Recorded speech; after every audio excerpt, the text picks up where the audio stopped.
Alright, we are live, working in the farm today doing beetle swap. Got some mealworms down here eating. Let's get to it.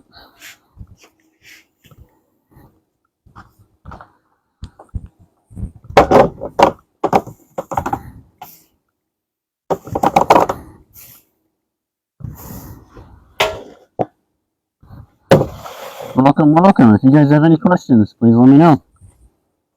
I will do my best to see them while I'm working. Otherwise, put this on in the background and loose.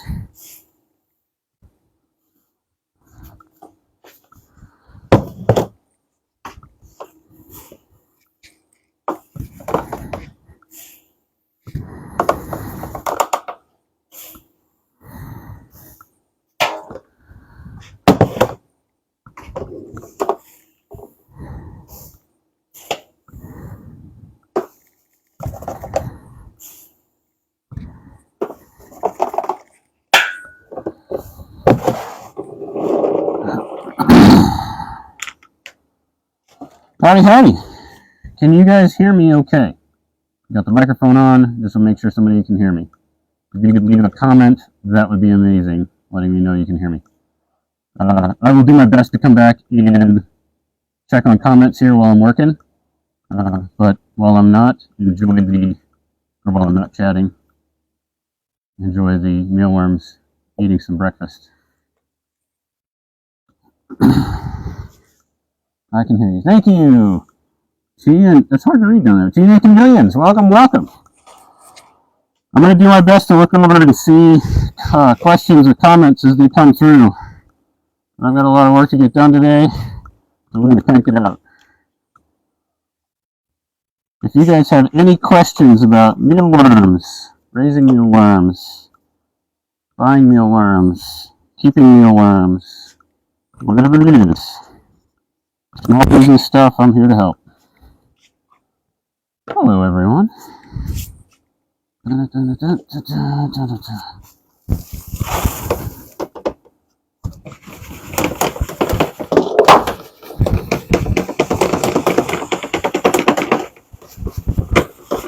Check these guys out doing some eating.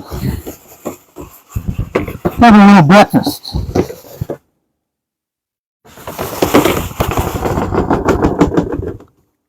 Before you go, please hit that like button. I don't have my glasses on, but I can see the hearts pop up.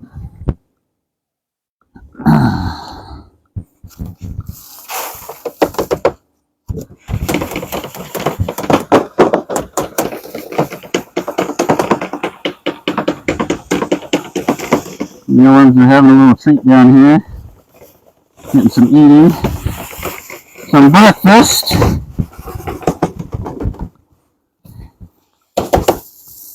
While I get some work done. My name is Justin. I run Midwest Mealworms in Ashland, Missouri. And this morning anyway, I'm swapping beetles. You gotta put them in new trays once a week so they can lay more eggs and not eat them all.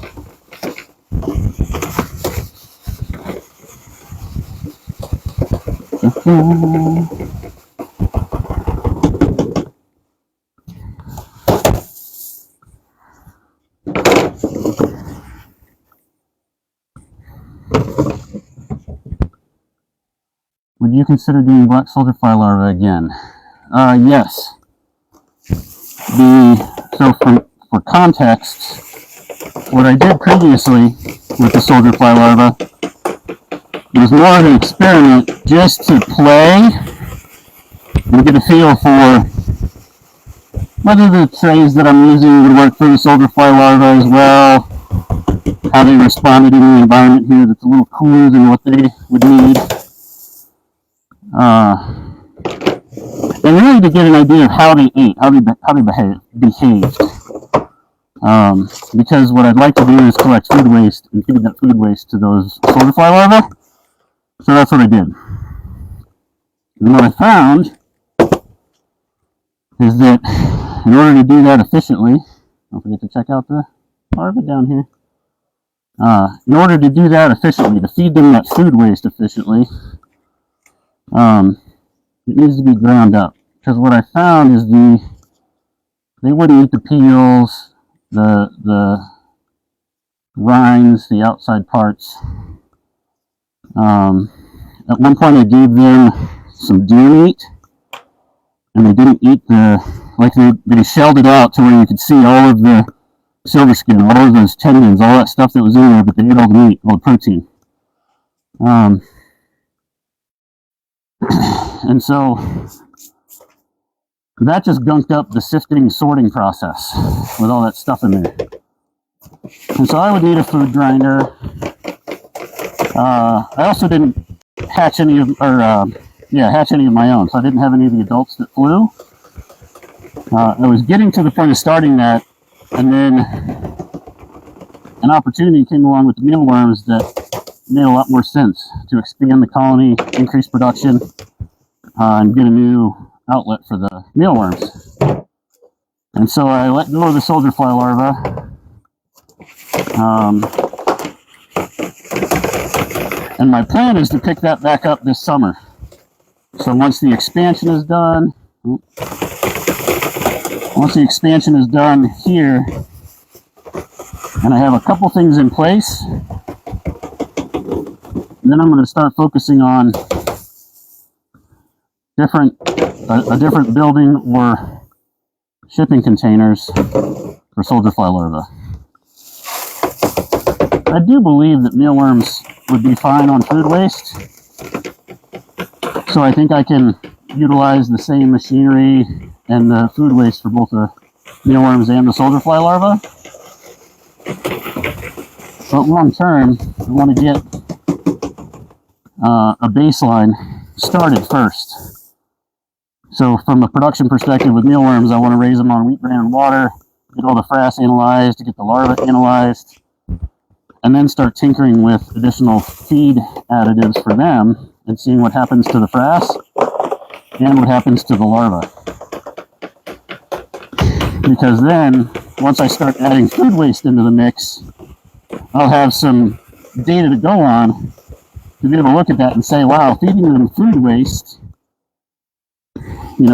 let's say it increases vitamin A but decreases vitamin C, right? Like, that's the type of data that I'm interested in getting. So, long answer there, but yes, I'll be getting back to the soldier fly larvae, hopefully this year. I keep saying that, but I'm a little worried I won't have time. We'll see what happens. Welcome, everyone. Mealworms are having some breakfast. I'm getting some work done. We're also in Missouri. Awesome. I am in Ashland, right just south of Columbia.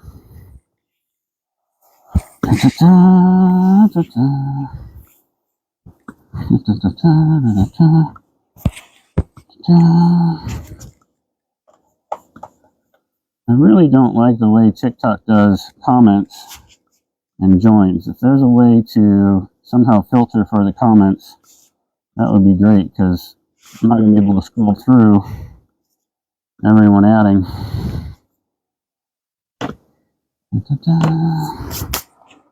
Alright. I gotta start paying attention to these dates too. I get a little carried away with talking, and then I'm not watching these trays to see which ones I need to get rid of.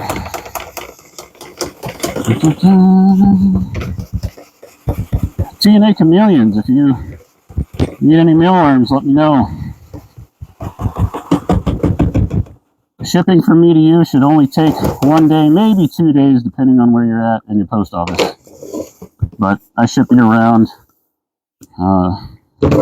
Actually, the first time I didn't ship on a Monday that wasn't a holiday was that recent spell we had of negative temperatures. I did have to delay that week's shipments because nothing would have survived.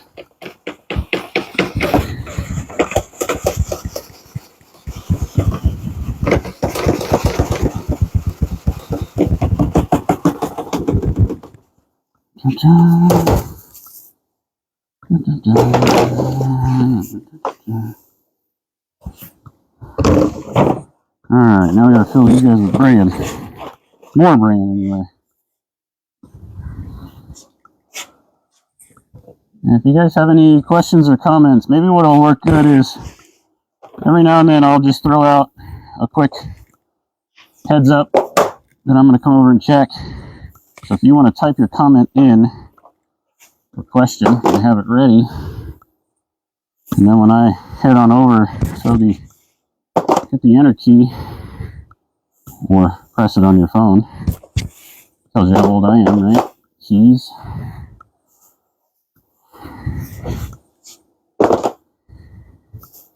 And that way I'll be able to see it. And my main focus today is to get this done before lunch, get some food in me, and then get over here and harvest. Lots going on. At some point I might have somebody picking up a delivery, or not a delivery, but picking up some frass. If that happens, I'll have to pause for a bit, come back.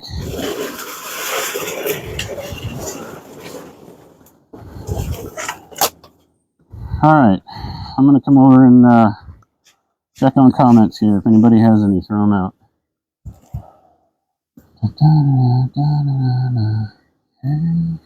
I got that song stuck in my head. Some mealworms eating some breakfast. I had the main part of it, gave it to them. For the rest,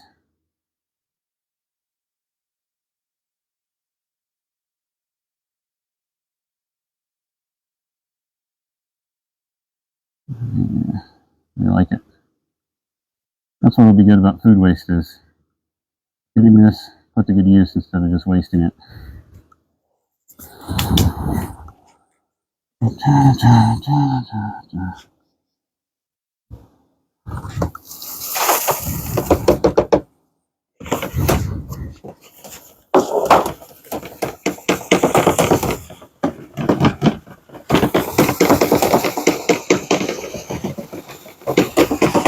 y'all have any questions about mealworms, raising them, buying them, how they get shipped, what I do here, just throw that down in the comments for me.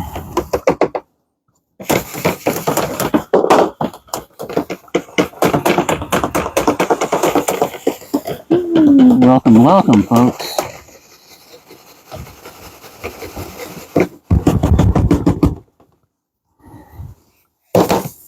I think this is the first time I've done a live with the Beetle swap. If the audio is troublesome, I need somebody to let me know if the mic is picking up stuff it shouldn't be. Get some more trays.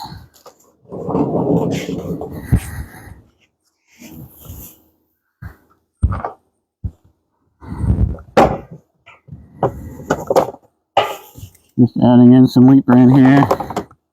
Beetles don't eat too much of it. They like to have it to lay their eggs in. For now, I'm doing some tests to potentially change that. But we'll see.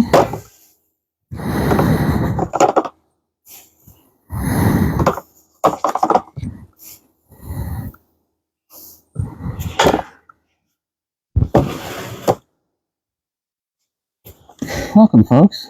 Good to see you.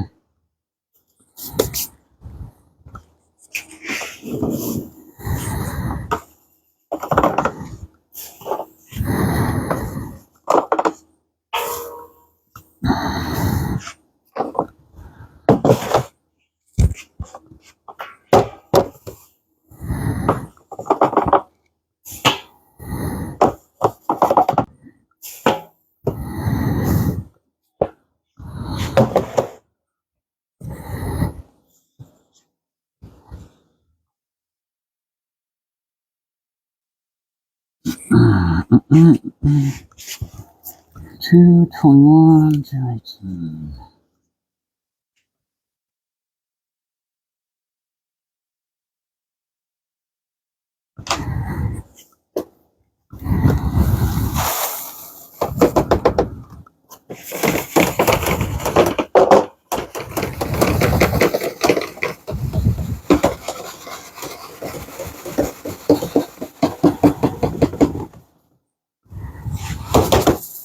Maybe we'll try a different view.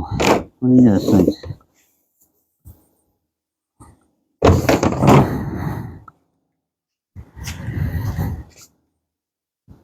What if we stood this guy up a little bit?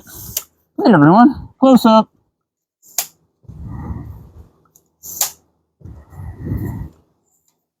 Not tall enough to see in there? Almost.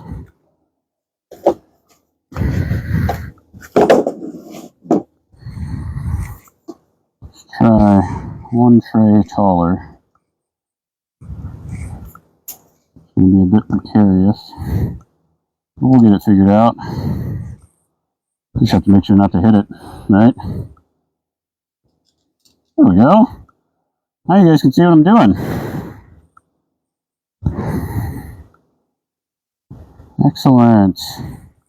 Let's try that for a while. See how that goes.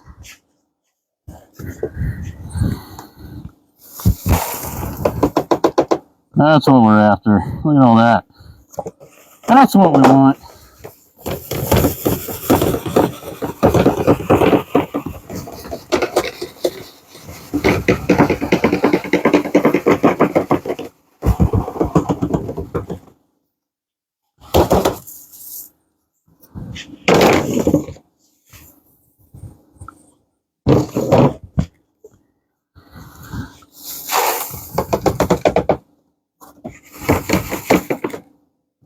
I want an extra beetle in there.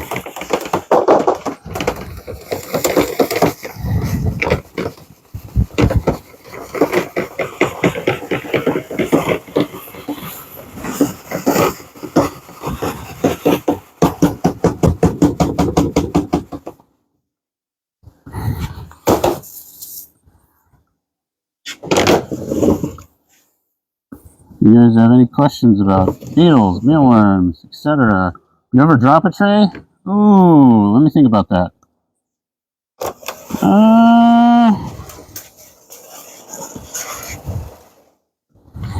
I've come close. Not in this building. I have in the old one. So I've gone through several different expansions over the last 7 years. I started this in 2017. And I probably have dropped some in the old building, but I don't think I've dropped any here yet. I did have one of my employees knock over stacks and stacks. See these blue trays over here stacked up? He called me one night and said, "Hey, I'm in trouble. I need help. The trays are falling." And so I came in and it was like a domino effect. So we had to undo the dominoes, which was an interesting adventure. We didn't lose too much, actually. These trays are nice. They're pretty durable. So even when you drop them, they behave pretty well. And anything that does get on the floor is just lost. Like, it's not worth keeping and messing with.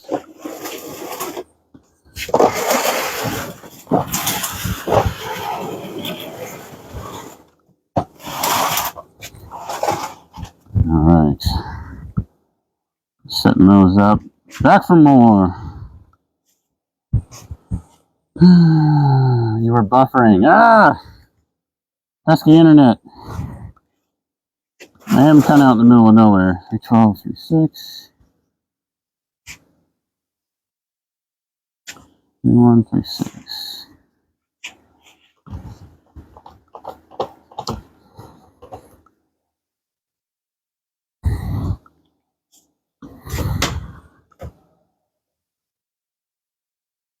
Welcome everyone, welcome. Who's doing some farm work today? Collecting those eggs.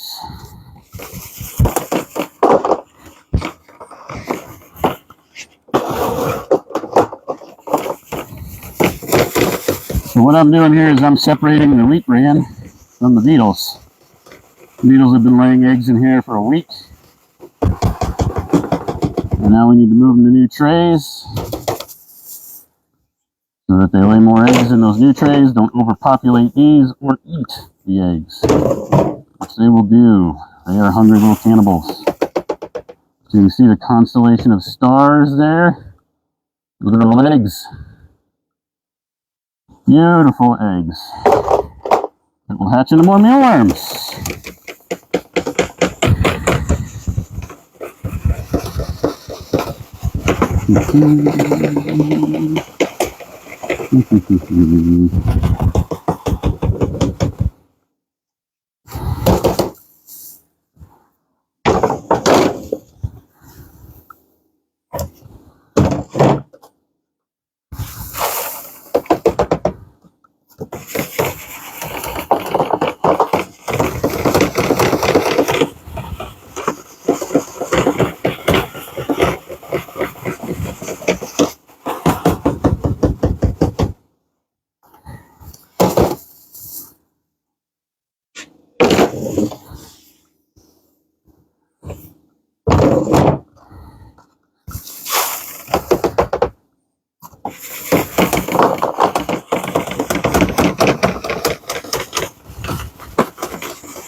I need to go get some more bran here in a moment.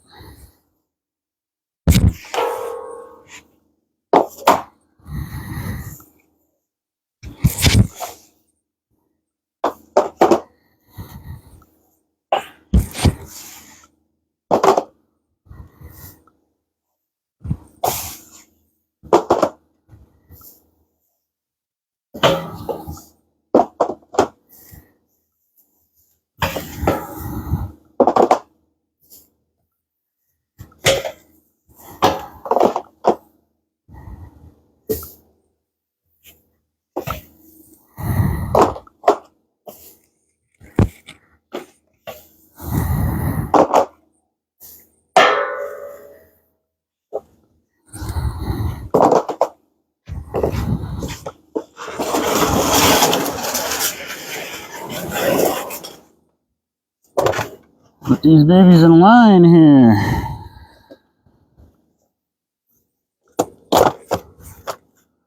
You can't see me, but if it makes you feel any better, I can't see you either.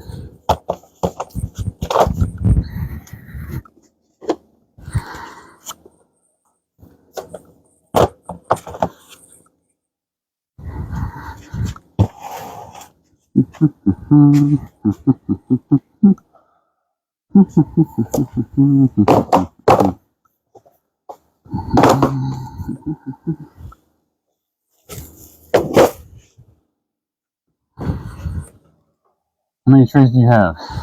Currently in rotation around 2,000. I've got another 500.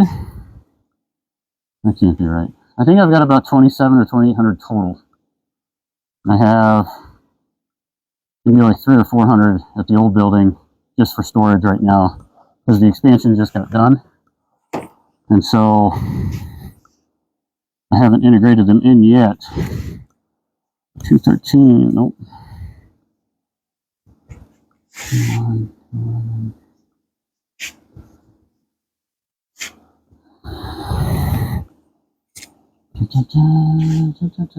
So the goal, oh, I needed bran. I gotta get bran. Gotta wheel my way over there. I'll be back.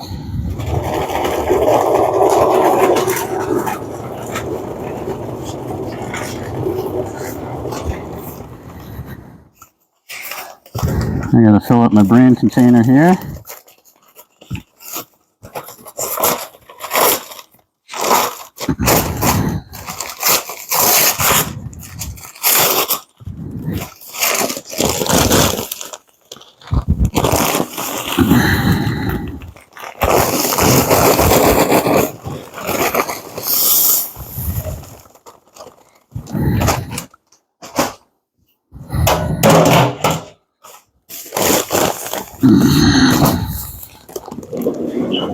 Throw one on top so I don't have to carry it.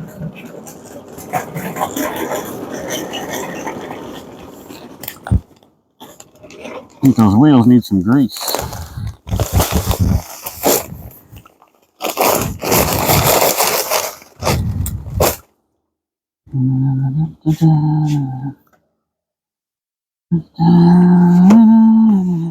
Alright, let's get rolling.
Little beetles heading out. If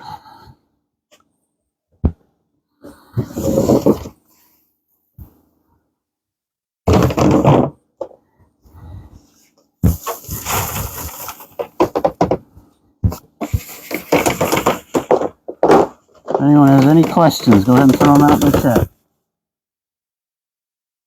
All those all beetles? Yep, these are all beetles. So every one of these trays has between 1,500 and 1,700 beetles. And once a week I separate those beetles out. Oh, I gotta check the age on this, hold on. Every week I separate the beetles from the brain. Get rid of the old beetles because they aren't going to lay effectively anymore. And then put those beetles into fresh trays.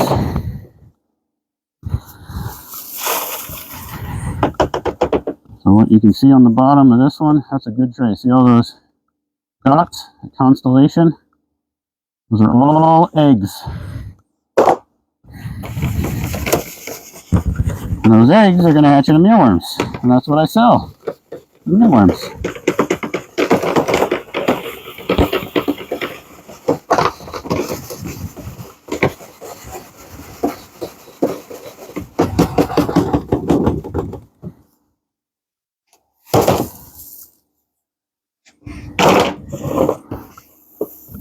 Date on that one. 13.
to work in the reptile bug industry. Oh, used to. I used to work in the reptile bug industry. I used to have to drive out to the middle of nowhere, Pennsylvania, to looking like an abandoned school. Pick up bugs from bug. Yep, bug company. Yeah, lots of folks sell good quality insects. The only thing I focus on and sell are mealworms. I did soldier fly larvae for a little while. I'll get back to that this year. But you can see behind me the whole building basically. The mealworms. I expanded from 1,000 square feet of space for the mealworms to 1,800. And so now it's just time to get all these trays filled and mealworms growing.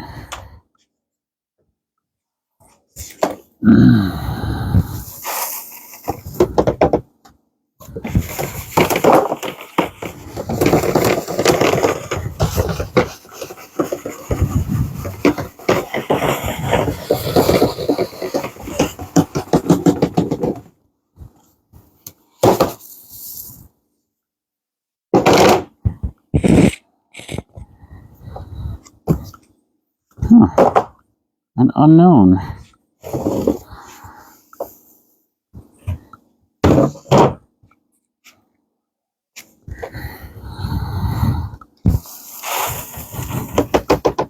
Now, how in the world is that an expired tray? Look at that. Look at all those eggs. It's crazy. I'll keep that one another week. I used to work for D&D. Oh, yeah!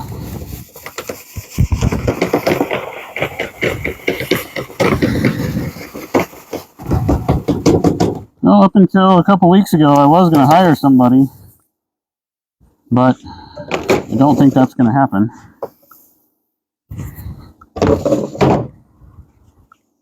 I keep losing my marker. I need to just leave it, put it in one space all the time. 2, 6. 2, 6. Let's see how this one looks first.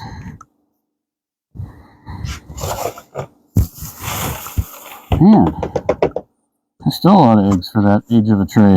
I'll keep it another week.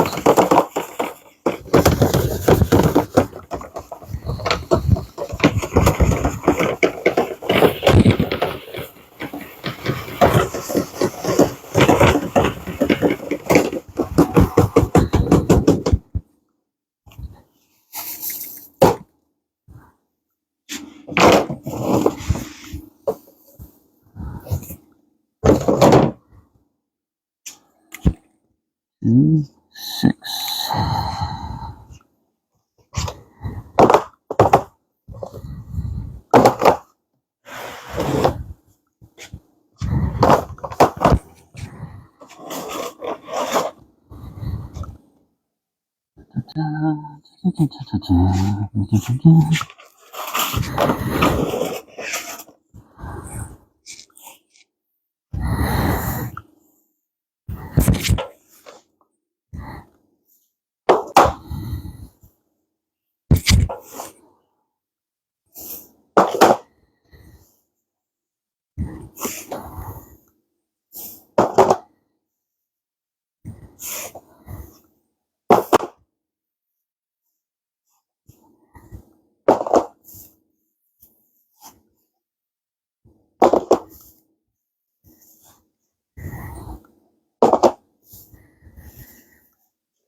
I'm going to disappear for a moment. But I am over here. Just get these trays stacked, positioned. I think we're like 15% of the way done or something ridiculous.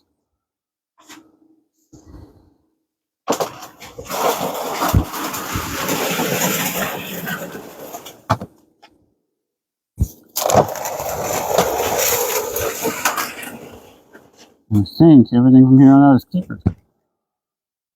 Mr. Leonard, welcome. I'm going to disappear for a moment. I got to get some more trays from over here. Ideally, everyone can still hear me because of the microphone.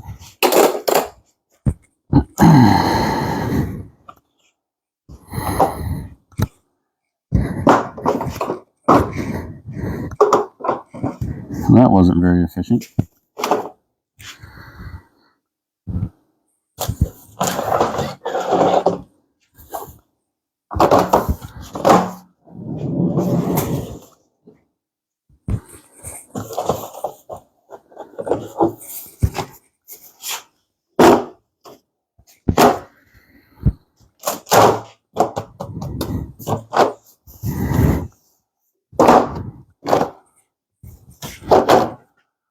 All right, 30 trays, heading your way.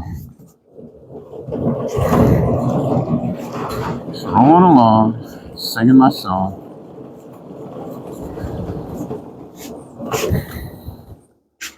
Let's check in.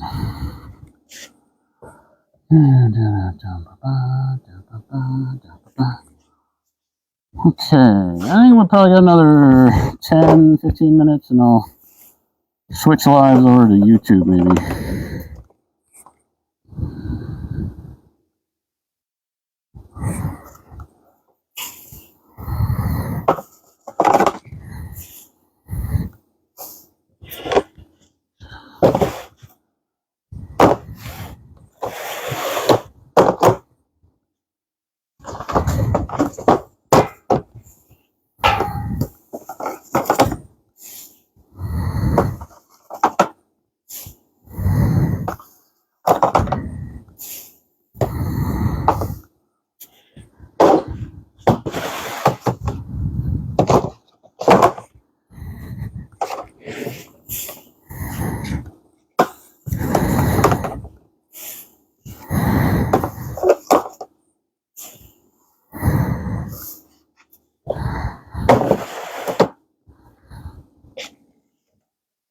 Mm-hmm. 312, 312. 41. Ooh, blank.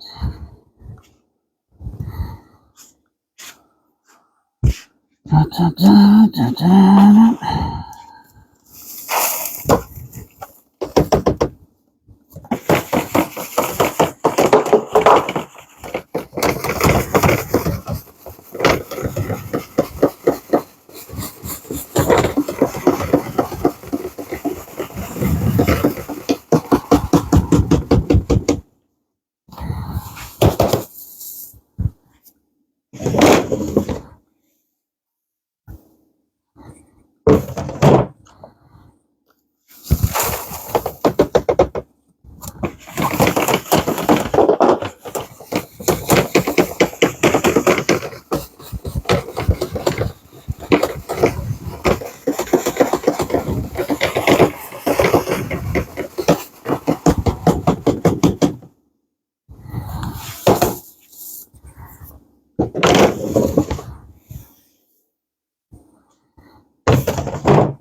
Welcome, folks. We are here raising mealworms today. If you guys have any questions, let me know.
If you're just joining and you got brought here by the chicken video, throw a comment in of chicken video. Just curious.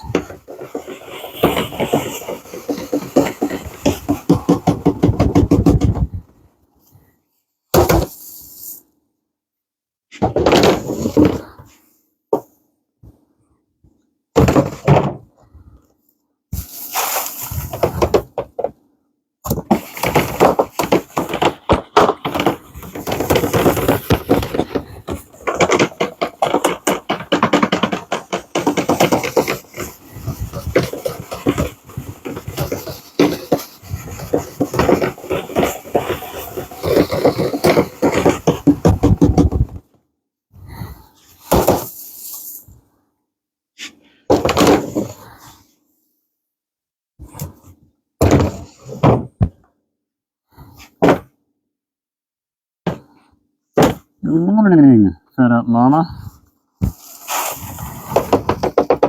Welcome to the party.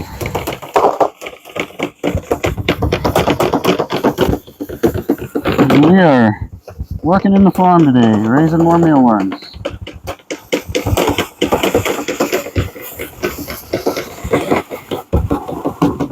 If you have any questions about mealworms, raising them, buying them, how they get shipped, if you're having problems with your mealworms, I am here to help. For about 10 more minutes, I think. And then I'm going to jam out to some music.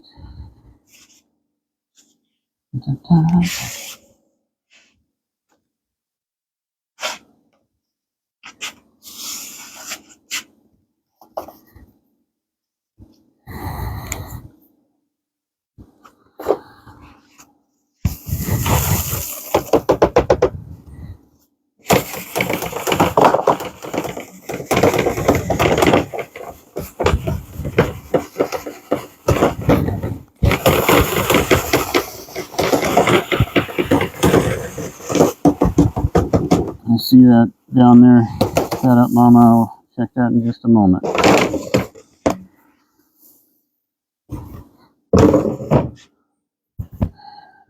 No chicken video. Start following when I start my own mealworm setup. Awesome! What is that you're messing with? Gilbert. Gilbert, these are beetles. I run a mealworm farm, and these beetles lay all these eggs. See those dots down there? Those are all eggs that are going to turn into mealworms. And then I collect the mealworms. I sell them on my website, MidwestMealworms.com. And I ship them out every Monday. So this right here is taking the beetles and putting them into fresh trays so they don't eat all the eggs. Because they will. Thank you for sharing that live. I appreciate that. Thank you for that rose. I don't think I've ever gotten one of those before. I'm not quite sure what I did to get that, but thank you. Alright, I gotta add some brand to this so the baby larvae have more food to eat.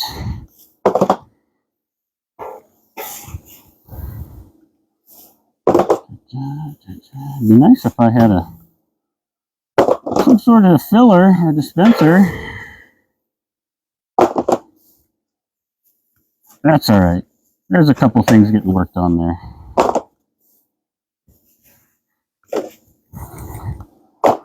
For now, we'll just power it with calories from me, right? It's all good. Put in a good day's work. All right, I'm going to disappear for a moment, get these in the stack. Put these up higher. Man, if you guys hear a loud crash, then that's just me dropping stuff. It's been a long time since I've dropped anything. Knock on every piece of wood you can find about that. Jeez. Meteor channel, what is that? Well, finding Mealworms from various spiders. Yeah, it's the little tiny ones. They're so hard to find, but they're pretty cute. A meteor channel, what is that? What is what, Gilbert? So one thing I don't like about the TikTok lives is the comments go by pretty quickly. Thank you, really appreciate it. We were wondering what they were. Ah, you bet.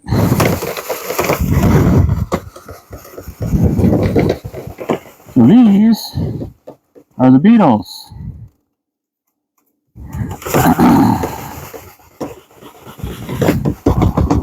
These beetles are the adults. So they're going to party hard. They're going to mate with each other. And then they're going to lay eggs. And so what I'm doing here is I've been laying eggs in these trays for a week, and now I am separating them from those eggs so that the egg density stays at a good ratio for the container, and so the beetles don't eat the eggs, which they do.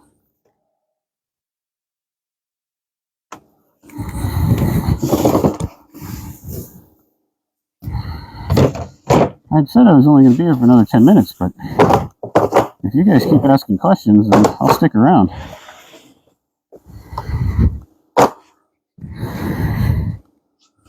Alright, I need some more clean trays, so y'all get to see my backside for a moment.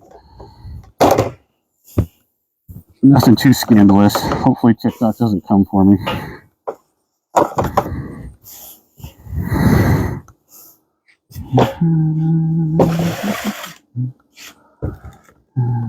You know what I was wondering? Anyone played with that, the new headgear that came out from Apple? Like, it would be pretty cool if I had a little headset here and I could see the feed, the live feed, while I'm moving around. And the camera is just there. Like, I don't want one of those things where I strap the camera to my head or my body. I want to just be able to see the feed. Venom, New York miss. Venom me miss? I missed it. I missed one? It happens. I've actually had stowaways in the past. I think the last live I did on TikTok, I did a lunch Q&A session from my kitchen table. And before I got started, I'd just come back from, it might have been from doing beetle swap, actually, what I'm doing now. And I found a beetle crawling on my shirt. So, it happens. Still scares me, even though I know I'm used to it, I know it's coming. It's still one of those things that's like, oh my god.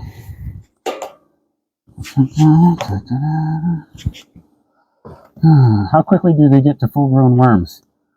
That is a loaded question. So,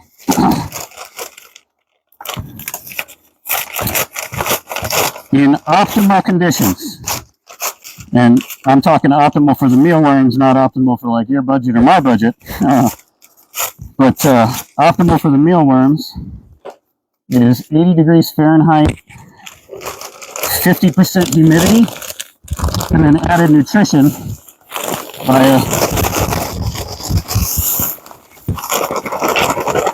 sorry if that was loud, added nutrition via wheat bran and ideally food sources. Now, that can't be done efficiently here, and I can explain why if anybody's curious, but in those optimal conditions, 80 Fahrenheit, 50% humidity, being fed moisture sources throughout the week, it should take about 2 to 2.5 months for an egg to hatch and get to harvestable size. And here's what harvestable size is. Like, it's not enormous, right? But that's the size where they're going to start pupating if you're raising them naturally. And so you're looking at 2.5 months of that tray just sitting there, like all these trays sitting here. And all you do to them is feed them a moisture source throughout the week. Now that changes significantly with temperature. So if you drop your temp from 80 Fahrenheit down to, let's say, 70, you're going to extend that timeline by weeks. Alright, 36, 36, 36. So it takes a while. You do need space for it, for all those trays, but I think it's worth it. I need some of your sifting trays. So these right here, Trish, hey, do you only sell the mealworms live, or do you sell dried and packaged too? I only sell live. The reason for that, I actually tried dried. I had a dehydrator, an industrial, commercial, microwave dehydrator. And I tested it and I used it. The problem is that I cannot compete with overseas prices. So, I'll give you an example. Even if you could do this at scale. So I was doing batches of 20,000 mealworms, and that took 15 minutes. And that 20,000 condensed down from, it was like 5 pounds or something, down to like 1.5 pounds. But if we only look at it, and we don't even factor in that time or the electrical expense, if we only look at the product itself, so 10,000 live mealworms, I can sell those 10,000 live mealworms at wholesale prices, $30 per 5,000. So that 10,000 would get me $60. That doesn't include shipping. Shipping's on top of that. That 10,000 mealworms, if dehydrated, gets down to about 1 pound. And you can buy a pound of dried mealworms all day long for $15 shipped. That includes shipping. So you're looking at what, $7, $8? It just financially is crazy to try to do that. Even at scale. So I'm talking, like, factor in the time that it took me to process, 15 minutes of my time and labor, along with the electric. You're just adding on to what it costs to create something that's going to sell for less.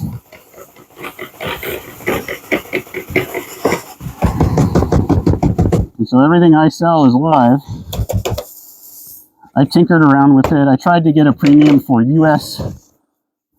Raised and dehydrated mealworms, but as much as we all say we want to buy American, we also need to put food on our table. And so it just, like, I wouldn't buy mealworms that are overpriced, right? Like, and I'm raising them. So hopefully that answers your question. These trays, yes, Trish, see, I made these. So these are just easy, simple DIY. So I'm going to presume, Trish, that you're in the U.S. like me.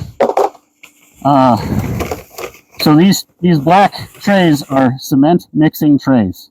If you go to any big box hardware store, the orange guys, the green guys, the blue guys, look for cement mixing trays. And when I purchased these at the time, they made 2 different sizes. This is a 7-gallon. See, now I'm questioning myself. I think it's a 7-gallon.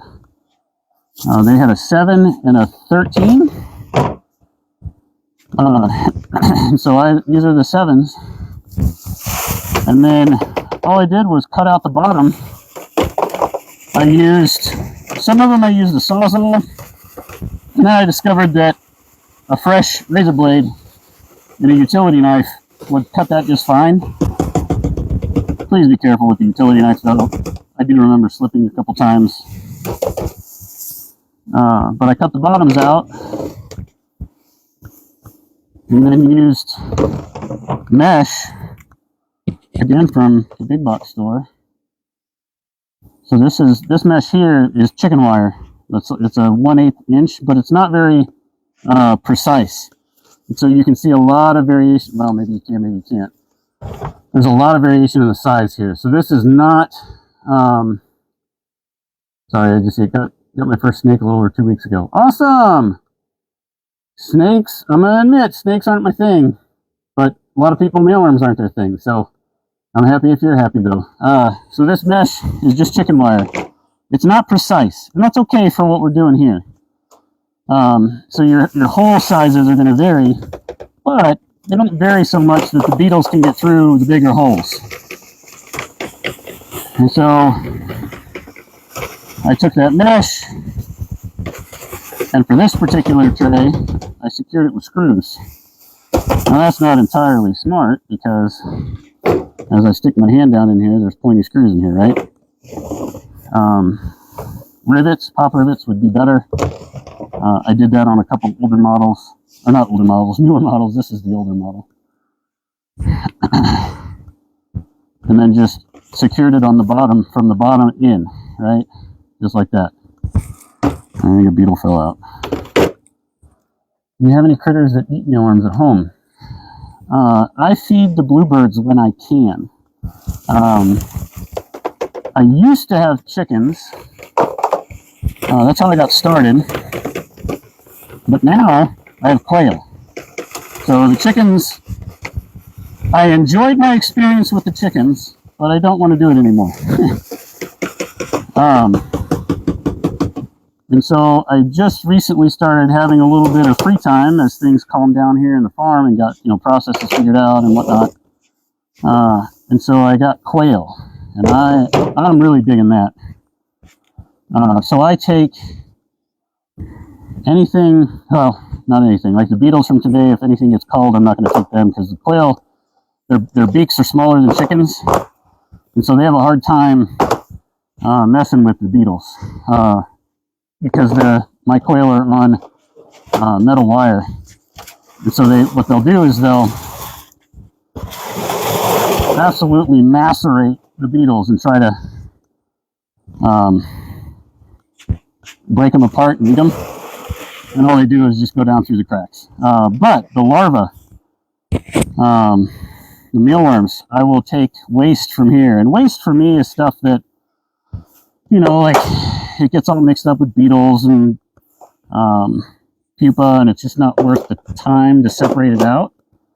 I'll have a few trays that get away from me every now and then, and so I'll take that.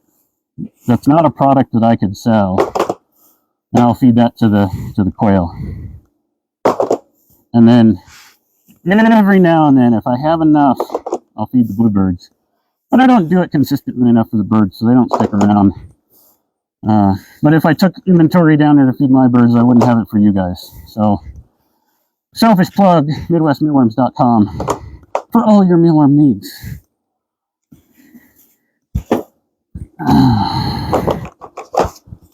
Alright, let's check real quick. See what's going on. You take any critters that eat mealworm? Well, window screens work. No, window screens will not work. Window screen is much too fine. It's a smaller, much smaller hole. A lot of folks will say that you should use window screen for your laying, like I'm putting these beetles right in the substrate. A lot of people will say, cut out the bottom of some sort of drawer or whatever, and put window screen mesh in. And they're not wrong. I'm not going to tell you that those people are wrong, that it doesn't work for them. But it is not efficient. It is not optimal in any way, shape, or form. That being said, if you're raising 2 geckos. A mesh drawer system like that will produce more than enough mealworms for you. So I don't want to dissuade you from using it, but not to sift. If you want to use it to raise mealworms, you can. I don't, because it's not optimal. I have chickens and would love to do this. Jen! Thank you for the hearts to whoever sent those. It's really hard for me to keep up with the streaming and the work. And my priority, unfortunately, right now is to get this work done. Because I have to get it done today. I wanted to do this today, too. I think it was Jen, right? Jen, it's so hard to see. Jen, yes. So, I don't know if you were here, Jen, whenever I told this quick story, so I'm going to say it again. Bear with me if I'm repeating it, if you already heard it. I started Mealworms 8.5 years ago for chickens. My neighbor and I were sharing them together, and he runs an organic farm, and so the feed for the chickens had to be organic. And I am an extremely frugal individual. I'm not cheap, I'm frugal. I'll buy it, and I'll pay for it if it's got a quality that's going to last. But man, that chicken feed was expensive. And so I looked into a bunch of stuff like fermenting. I sprouted grains for a while, and I just didn't enjoy that. And then I found mealworms. And I started with a 3-drawer system in my closet at my house. And now I'm here. So it never left me. I've enjoyed it. I keep doing it. Jen, how many chickens do you have? Because that'll, like the size, the number of chickens you have is going to directly correlate to the number of trays you need. Now you don't need, let's say you've got 100 chickens, you don't need, usually it's a 1-to-1. But you don't have to have 100 trays of mealworms. You could start out with 7, right? Like, I usually tell people, start out small, see if you like it, make sure you wear a mask, and play. How many hours a day do you work on average with the mealworms? You gotta tell me that. Venom, New York, mess? Venomous? Or is there a different way you're saying that? I got your question there. Trish, how do you separate the dead beetles from the live ones? Okay, so, venomous. I'm gonna just go with that. How many hours a day? I usually get in here. I have family duties in the morning and the afternoon. And so I am usually in here. Oh, man, somebody asked me earlier if I had ever dropped a tray. That was close. Woo! Sorry if that was loud. So I'm in here usually every day by about 8:30 a.m. And then I leave here at about 3:40 so that I can go and get cleaned up and get on to my other family stuff. And I usually do stop for lunch. It's rare that I won't stop anymore. Now that I'm doing all this physical stuff, it used to be I worked for a corporate company for 20 years, and they used to just skip lunch. I wasn't hungry, I was working. Now I get hungry, so I do stop. It probably takes me about 30 minutes for lunch. So this is my full-time gig now too. I left corporate, retired a little over 2.5 years ago. I feel like I'm moving further away from this thing. I'm gonna get a little closer. Hopefully not knock it off. Just watching. Hello, I'm doing mealworms in my class. They're a large size with black showing on them. When do they change, you think? They're large with black. Black concerns me. Are they moving? If they are black and not moving, I think they're dead. However, the large ones will, they're not going to turn black when they pupate though, right? So the large ones, closest project turned business, I'm at 30. Okay. Yeah, closet project turned business. Yes. I came out of the closet and here we are. All right. So when do they change? Oh, that's right. So we were talking about that. So they're going to change once they get either to a large size of about 1 inch, or depending on their density, like if they're very highly dense in a tray, they'll start to pupate early and just be a little smaller. Those pupae are perfectly fine. There's nothing wrong with them. It's just that from a nature perspective, they decided that they needed to pupate early. because there were so many larvae, they needed pupa to turn into beetles because they had enough larvae. That's my theory anyway. I'm not an entomologist, just my guess. So what might be happening with yours is, depending on where you sourced them from, I'm not going to disparage companies. I'm just going to give you some info. And there are reasons why people do this, and we can walk through that. So, depending on where you got your larva from, it may have been treated with a chemical to stop it from pupating. Now, the reason people do that is that, for the most part, folks that are buying mealworms from stores, like pet stores and feed stores, etc., they're going to feed those to their reptiles, chickens, etc., right? And so, when somebody buys a mealworm, what they want is a mealworm. And if those mealworms start to pupate, generally speaking, people don't like that. They don't understand it, is really what it is. Because what I found is if somebody comes to me and complains about getting pupa, what is this? I've been buying mealworms for years, this never happened. I immediately know where they're coming from, and I'll walk through what's going on. It's a normal thing. The pupa actually have more protein than the larva. What's happening here? We are swapping beetles, working in a mealworm farm, answering questions. Yes, at the larva stage. All right, so your larva, like if they're turning black, what they'll do is if they dry up and they're black, they're dead. Those guys I would just pull out. You don't have to, but for your class project, I'd be, something good for the kids to experience. Nature. I'm getting more trays. I'll be back, but I'm going to keep talking.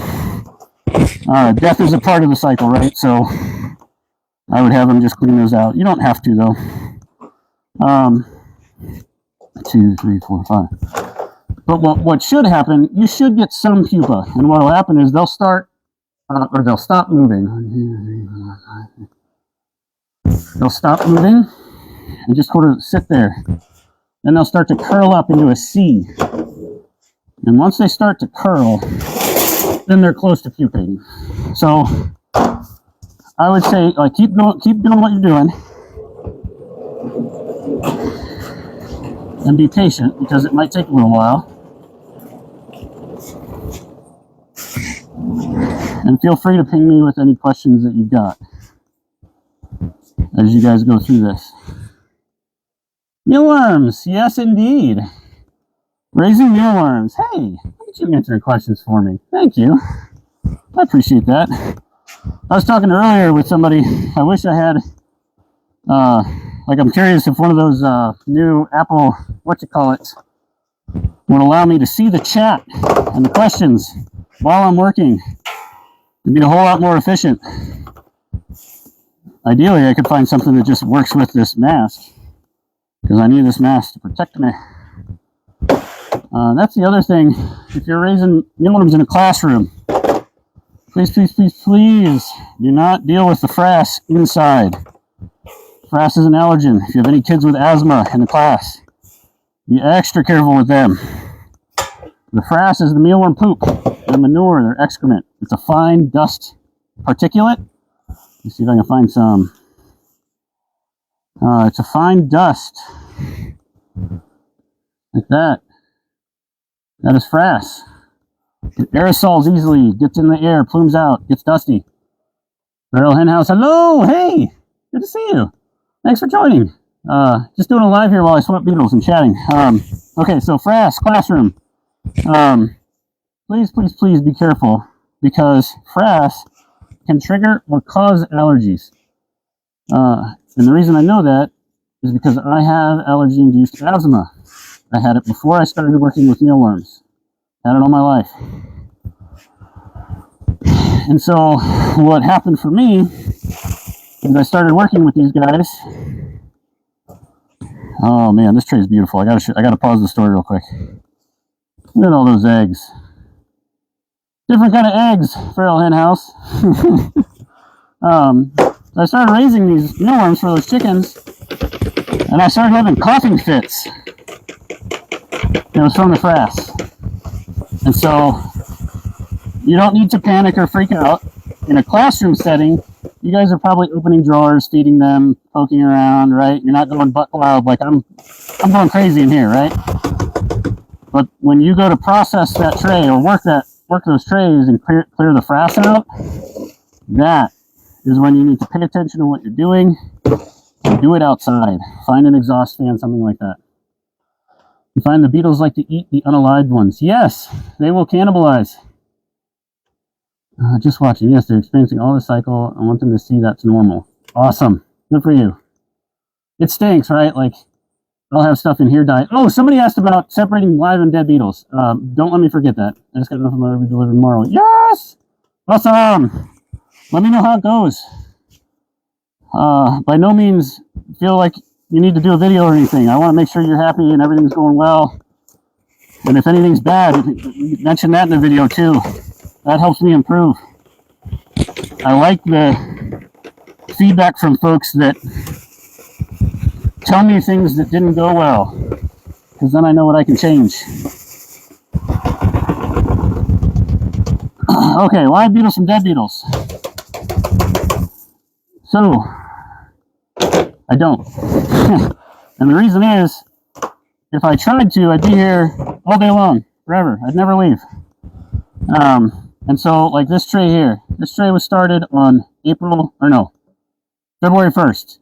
There's some dead ones in here. Like, here's a dead one. Oh, that was just not moving. There's a dead one. The head's gone. They ate it. Here's a dead one. Beetles are very dry. And so, like, usually when we think about removing dead things or dealing with dead things, we immediately think of, like, decay, smell, bacteria, right?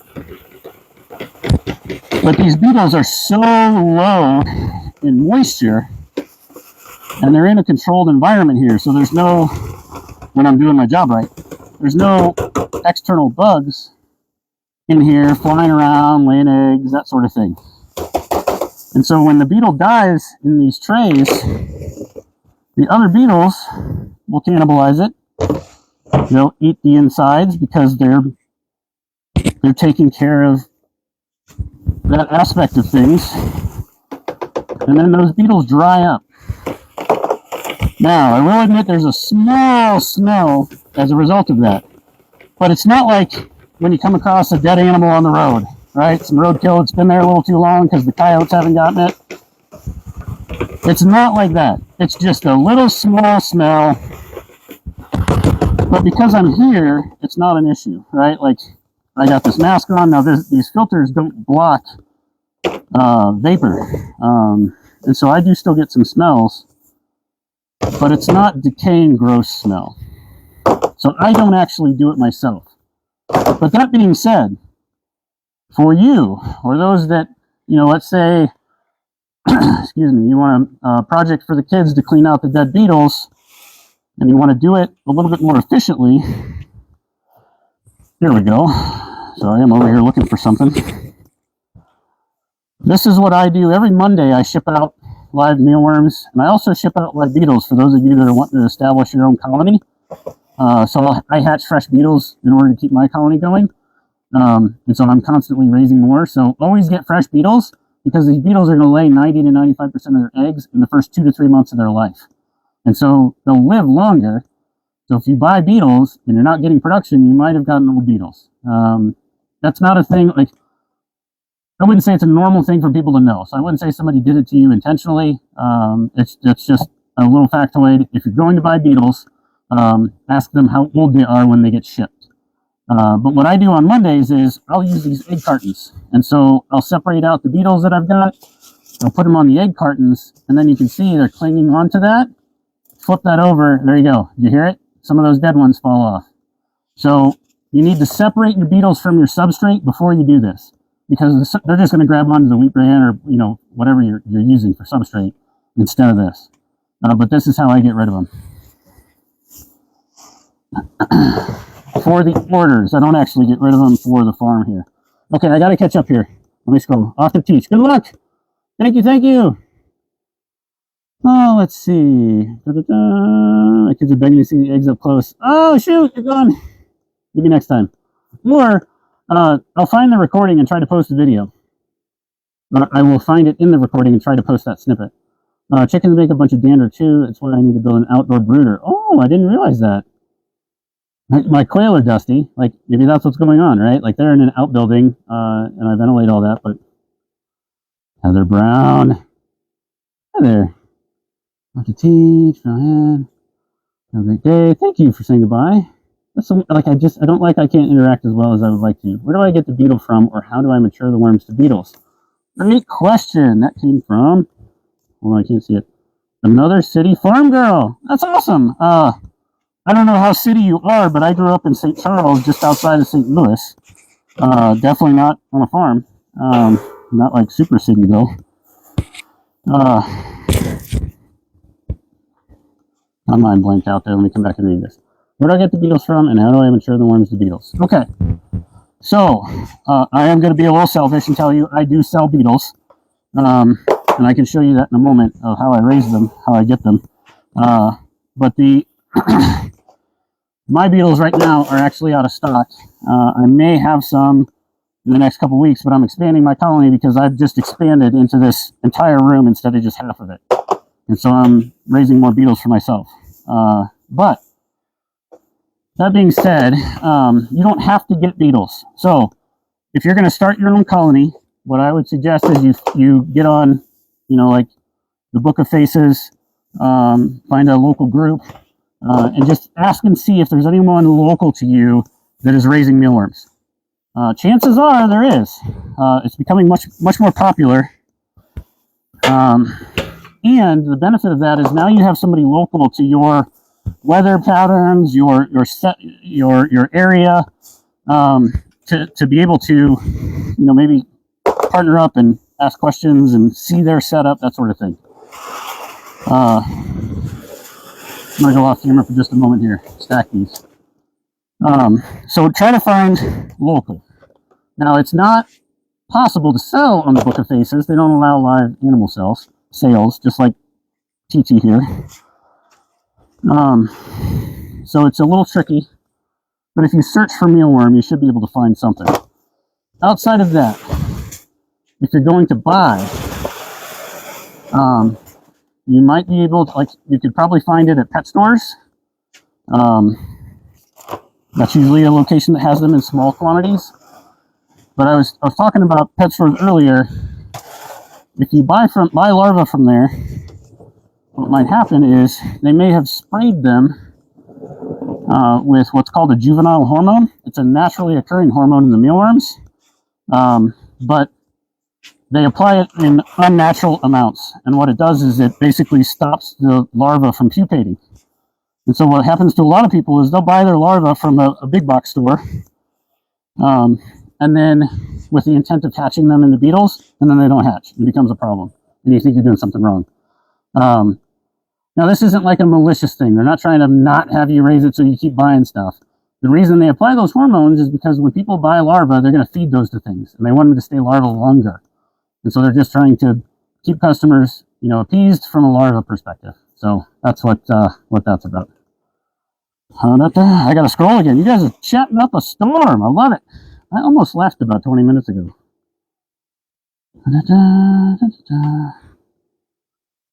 So how do you mature them? Let's talk through how to mature the larva. If my dog would stop eating my farm. Yes. Interestingly enough, Natural Chaos. AFCO, AAFCO, just went through the process of approval to to agree that putting mealworm larva protein, like dried mealworms, into cat and dog food was okay. And so now legislation needs to follow, but they're going to be putting it in dog food to help add those vitamins and nutrients from mealworms in a more natural way and in a, what they'll say is more sustainable. I question that because I run this whole place and I know what goes in and out. And so real studies need to be done to prove that, but it's better than the alternative. So, UK, welcome. Oh, that's you. Yeah, you're in the UK. Awesome. Kept chicken side and then out the end to kill it to eat. Oh my God. Air purifier, right? They're all over TikTok. Oh. What is he from? I'm from the US. I'm in Ashland, Missouri. Got them from the pet store. Okay. More than likely. Gotta go fit up mama. That's awesome. Hey, thanks for stopping by. I appreciate it. So cool. Love it too. Yeah, building outside one this year. Always building something. Yep. Always something to do, right? Okay. Another city farm girl. Another city farm girl got them from the pet store. Okay. So let's talk through what excuse me, what's going to happen here for you most likely. 4:15. I gotta write this real quick before I forget. All right. So you've got larvae from a pet store. They're probably in like sawdust. They might be in wheat bran, but get them in some wheat bran. Oats will work as well. Oats tend to mold a lot easier. So I like to stick with wheat bran and start providing a moisture source. Don't provide too much. So if it's not gone within a couple days, that's too much. It's just a give and take. You'll learn and adjust. Because as they get larger and they get ready to pupate, they're going to eat less. And so what will happen is they'll start slowing down. You might see some die-off, again, because of the potential for the hormones there. Let's see. 4:15, so 2:15. This just started, so this is fresh and new. So what's going to happen is those larvae are going to transition and turn into a pupa. And let me find a pupa for you. And I'll put it next to a larva so you can see size here. I got big hands. I'm a big guy. All right. So the larva's moving. He's down here. Or she. This is the pupa. All right. And so little guy. And he's not going to move. They're alive. They wiggle. But they're not going to move on purpose. All right. Man, the camera's just not working here. Little tiny guy. See him wiggle? So, that is a pupa. That's what you want. What's the process when you have beetles? Will they lay eggs? Yes. What's your substrate? Wheat bran. And so, that pupa, Farm City Girl, that is going to turn into a beetle. And the beetle needs to be in a separate container, ideally. Now, depending on what you're raising these for, you could have everything in one container and be just fine. Like if you've got one gecko, one reptile, single container works. You're going to have a lot of people tell you, no, that's not going to work. Get rid of, you just won't get crazy amounts of production. You'll get what you need though, and it'll be much easier for you on a maintenance perspective.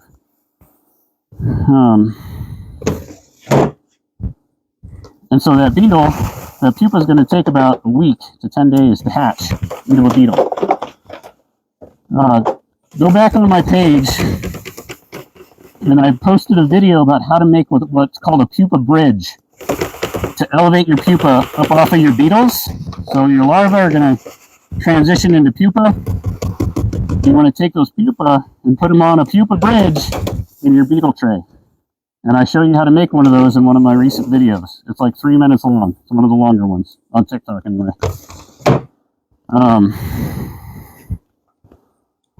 And that pupa bridge is going to help you. It's going to save you time. It's going to protect your pupa. It's just basically awesome. And those beetles are going to hatch. They're going to party hard, mate, and lay eggs and start all over for you.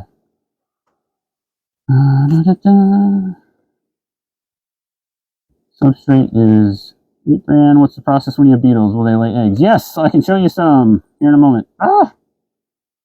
If you buy from a store, you just got to ask if they get hormones treated first. Right, you could ask them. A lot of store employees aren't going to know, right? They're underpaid, they're understaffed, they got a lot going on. They may not know the answer to that question. So they might say yes, they might say no. Just depends.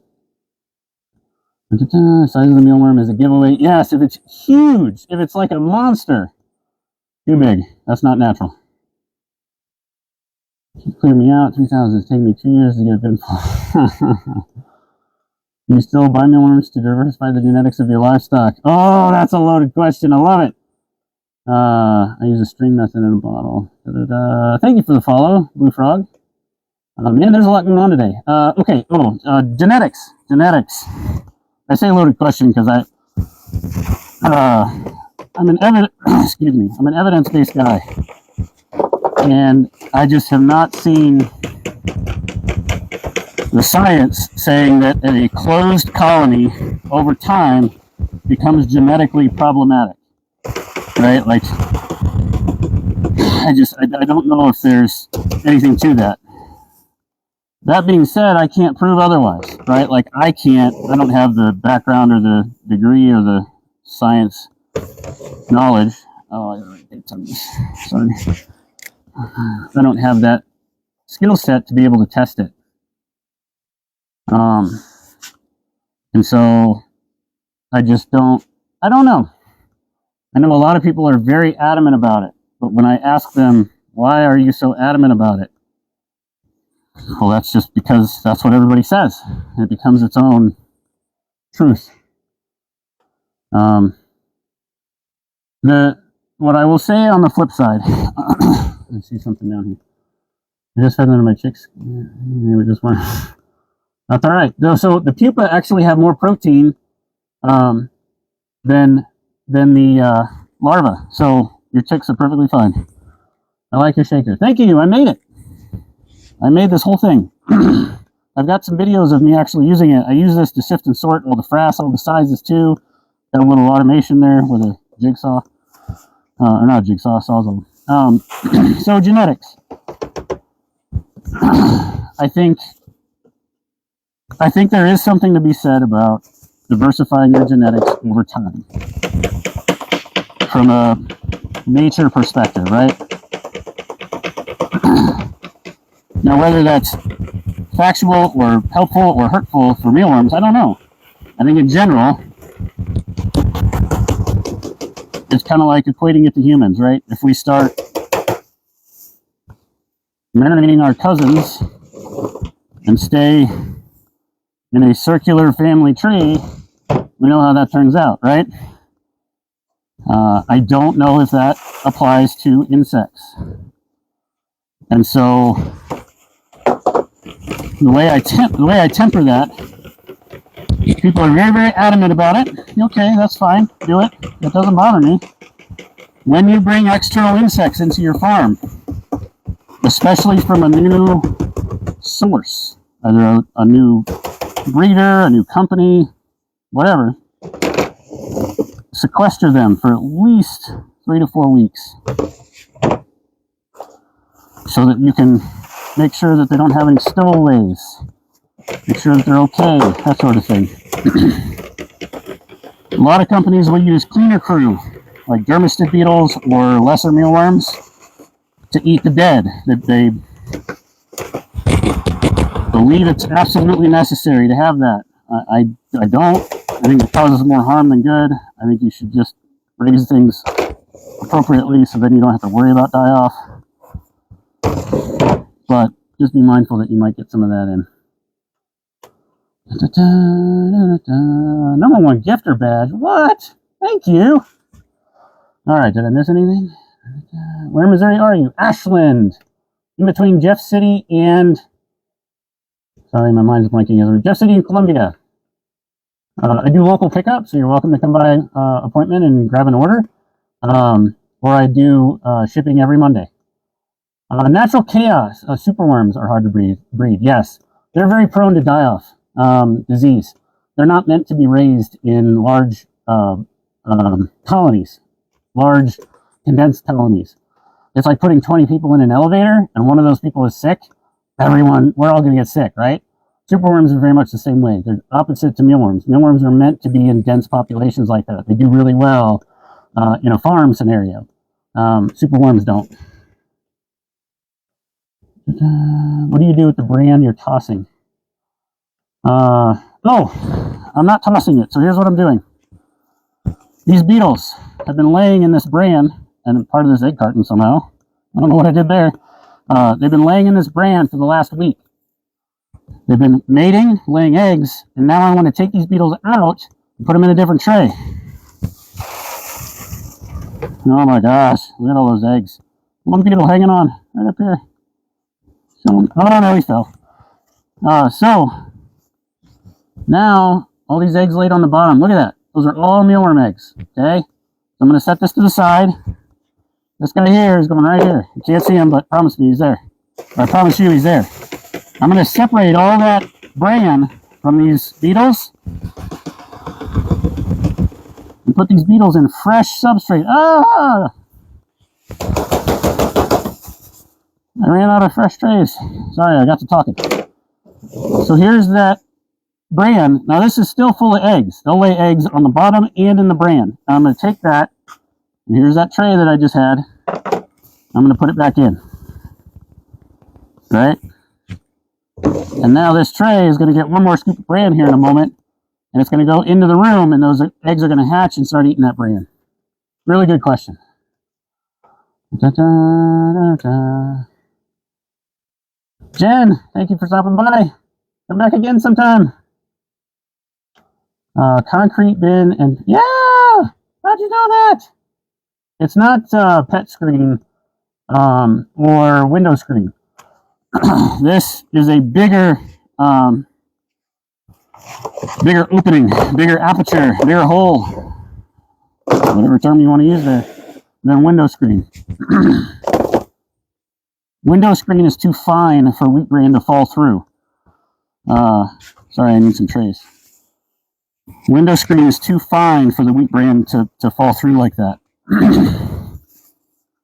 I need some water. I should have brought some. I'm sorry about that, guys. 315. So the mesh that I'm using here for this is chicken wire. It's 1/8 inch, about, right? It's real rough. So like the sizes of these vary because it's just not a scientific kind of mesh. It's just regular old mesh. And so it's a little bit rough. But it allows for the wheat bran to go through.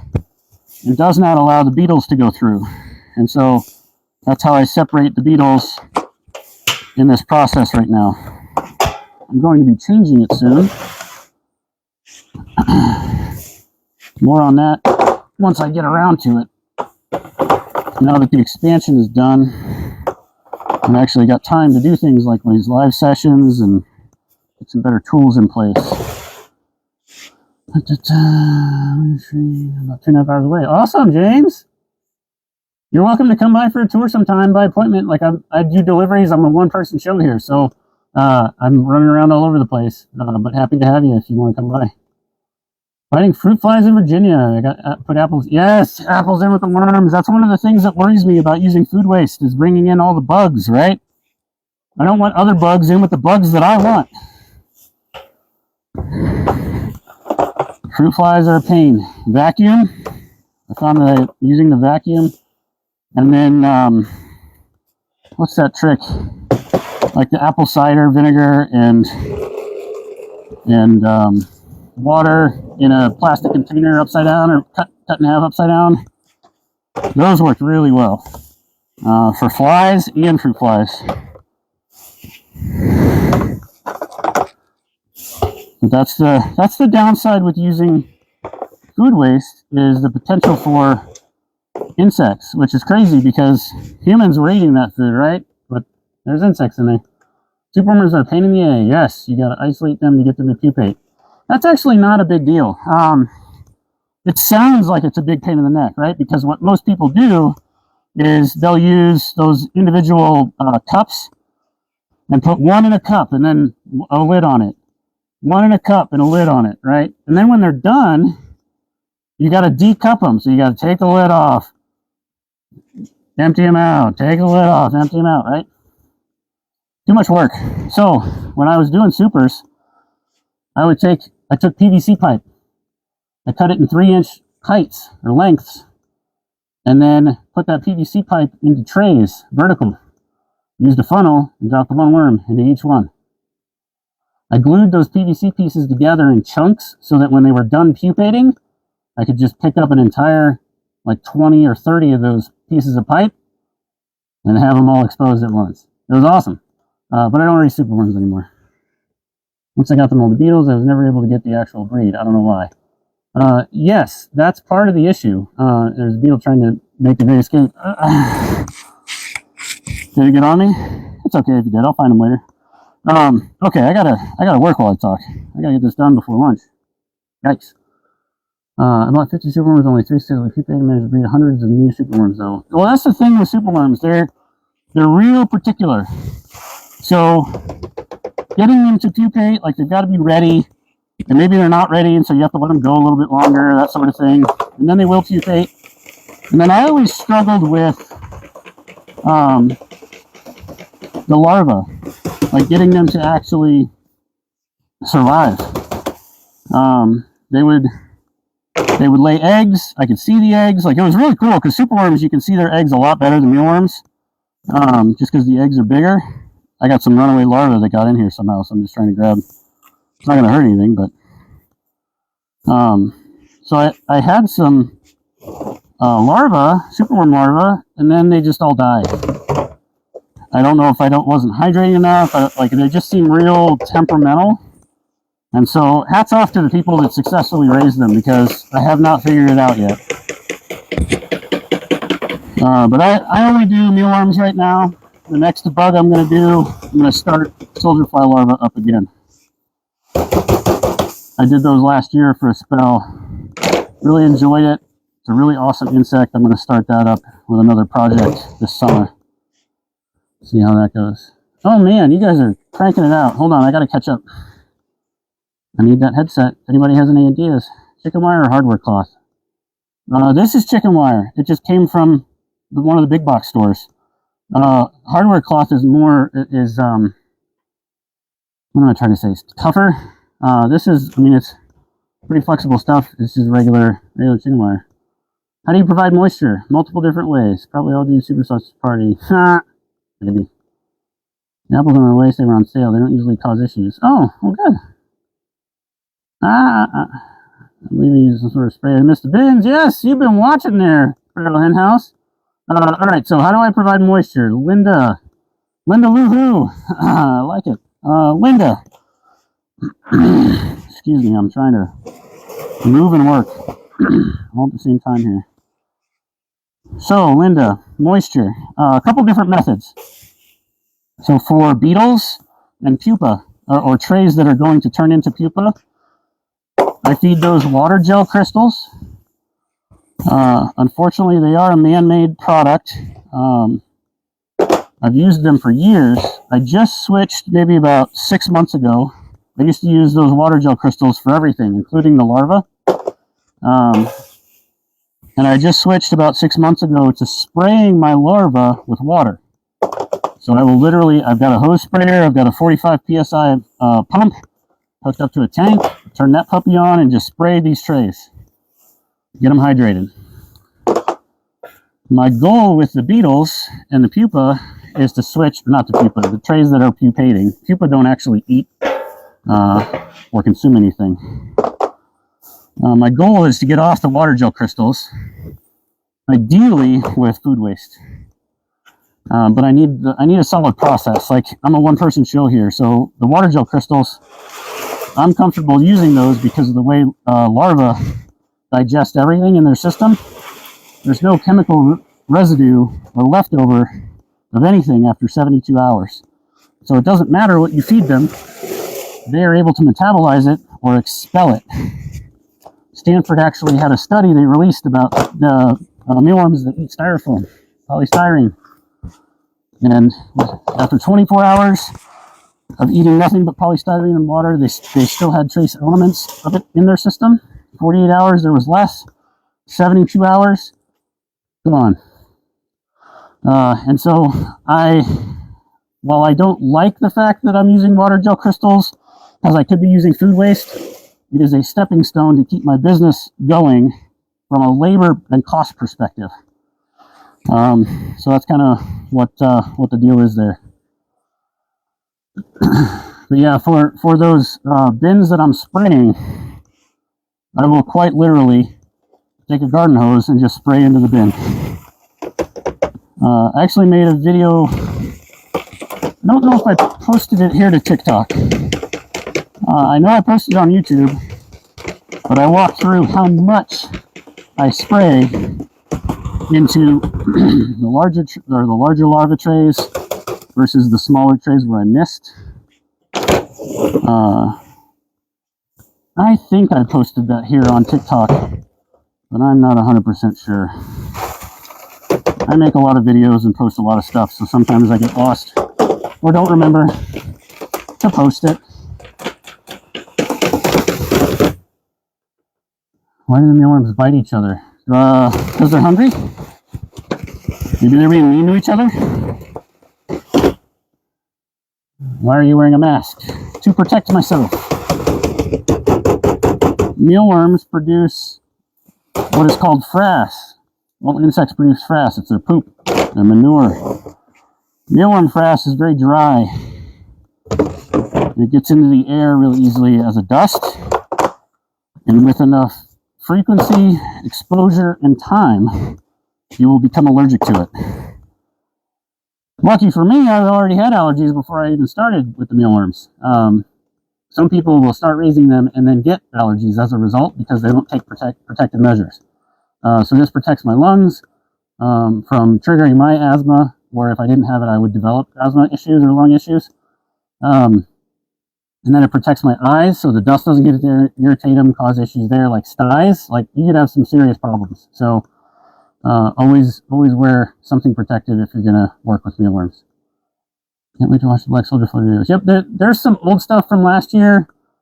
It's way down in TikTok. You could probably find it easier in YouTube search on my channel.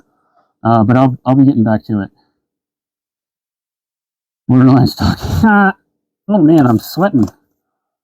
Dad, come home. No, I'm just popping out to see how you hydrate. Yep, hydrate with the hose. I can't get to that right now because it's buried back there, and I got to get this done before lunch. I keep stopping to chat, which is fun. I love it. That's my problem, not your problem, right?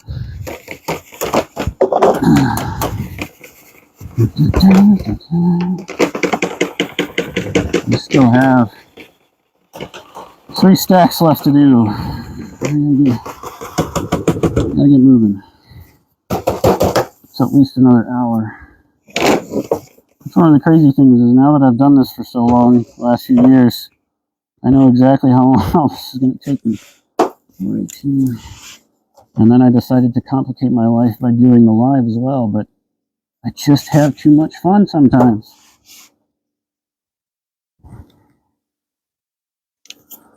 What's going on in there? Do I ship? Yes, every Monday. MidwestMealworms.com is where to order. I use a cotton string popped into a bottle top. It auto feeds moisture. Natural chaos. If you have a video of that, I would love to see it. Because one of the things I'm curious about is doing that for beetles. I think the larva would eat it, but I've never tried it. I think the larva would eat the string, but if you have a video of that, I would love to see it. I'd love to experiment as well. Because if we can figure out a way to quickly hydrate these guys and not use water gel crystals, I'm game. Do I ship? I do ship. Yep. We always go nuts for chicken bones. Yes! And they clean them. Whoop. Oh, man, I almost knocked that tripod over. Sorry, let me reset that. I got all excited about the chicken bones. Yes, 100%.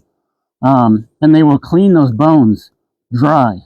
For the bigger bones that have marrow in the middle, cut those. And then they can get in there and clean them out. And be careful because it's a lot of protein all at once. I did a tower, so you see these stacks over here? I did a tower or a stack of nothing but chicken bones, leftover chicken bones from a guy. And they ate it all up, but then a lot of them died. It was just too much protein at once. I'm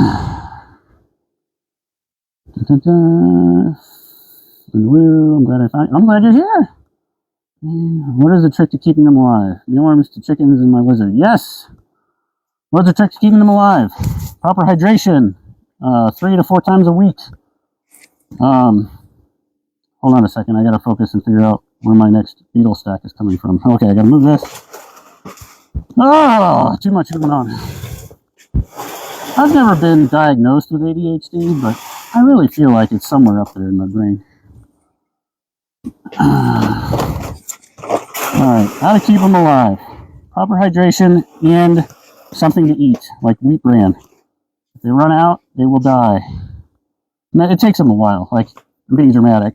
I used to travel, so this is my full-time gig now. Midwest Mealworms is my full-time gig. I used to travel and do this on the side, though. My full-time gig was corporate America. And so I would leave for 4 or 5 days. Mealworms are fine. Hydrate them before you go. Make sure they've got wheat bran or some sort of substrate to eat, and they'll be perfectly fine. They won't grow as fast, but they're not going to die. So if you've got stuff that's dying, a couple things might be going on. If you're buying larvae from a pet store, they may have been treated with a hormone that stops them from pupating, and so they just stay a larva and then just die. Some of them will pupate, but most of them will die. If you have your own larvae and you're raising them, you've gone through some generations, and now you're having issues, you might have gotten some bad feed. You might have mold. Mold and mealworms do not get along. Make sure your trays are clean. And then you may have gotten something in the feed, like if you're doing moisture sources like carrots or potatoes, you might have gotten something there. Is this your full-time job? It is now, yes, as of October 2022? 2021? I feel like it was 2021. So three years? 2. It's 20, yeah, October, 2 years. I have to leave, but thank you. Thank you for stopping by. I appreciate it. You have too many in one container. Also, the bigger ones will eat smaller. Yeah, the bigger ones will cannibalize sometimes if they don't get proper feed and moisture, right? I can make one natural. Thank you. If you can you make one and tag me in it? I'm super curious. I'd love to try it.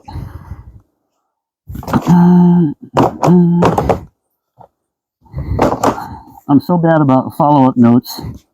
10 minutes after this live, I'm going to totally forget natural chaos, any of this. Like, it's all going to just leave my brain.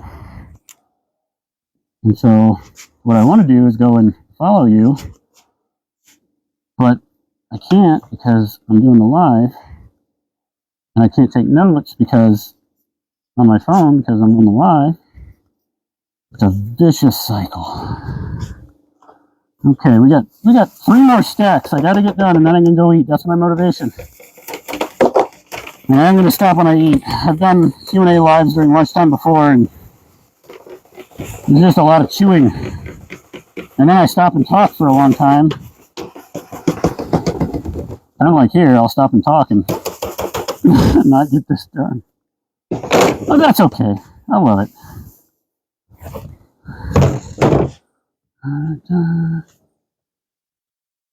Larvae don't really mind it. Organic cotton works well. Yeah, replace the stream once every 2 months. Dang! Okay. How much do you make money doing this? Oh, Mr. Clean. I love that question. I'm not going to answer it directly. But here's why. I made a video series on YouTube about this. It might be on TikTok as well.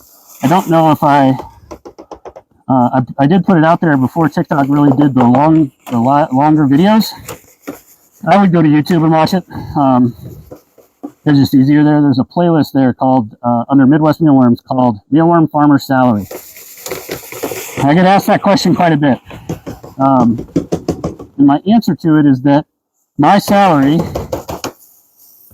is going to be an unrealistic number for anyone else to try to use, because my goals are completely different than normal business people. I'm not motivated by money. I'm in a very lucky place to have financial independence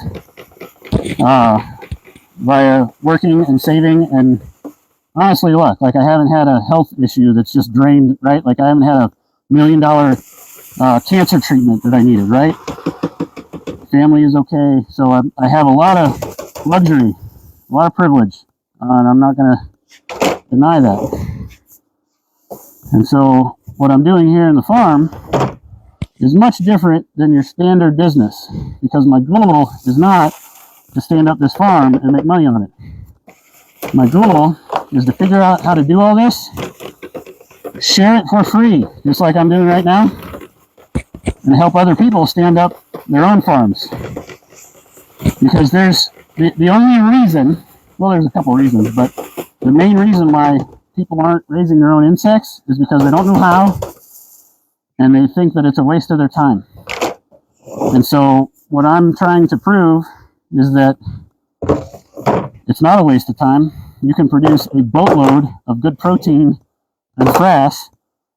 Frass, by the way, has my mealworm frass has 18% protein. That's a feed source. Like, I'm going to work on pelletizing it and feeding it to my quail, because that's amazing, right? Like, you could make feed out of this, probably. Like, that needs to be tested.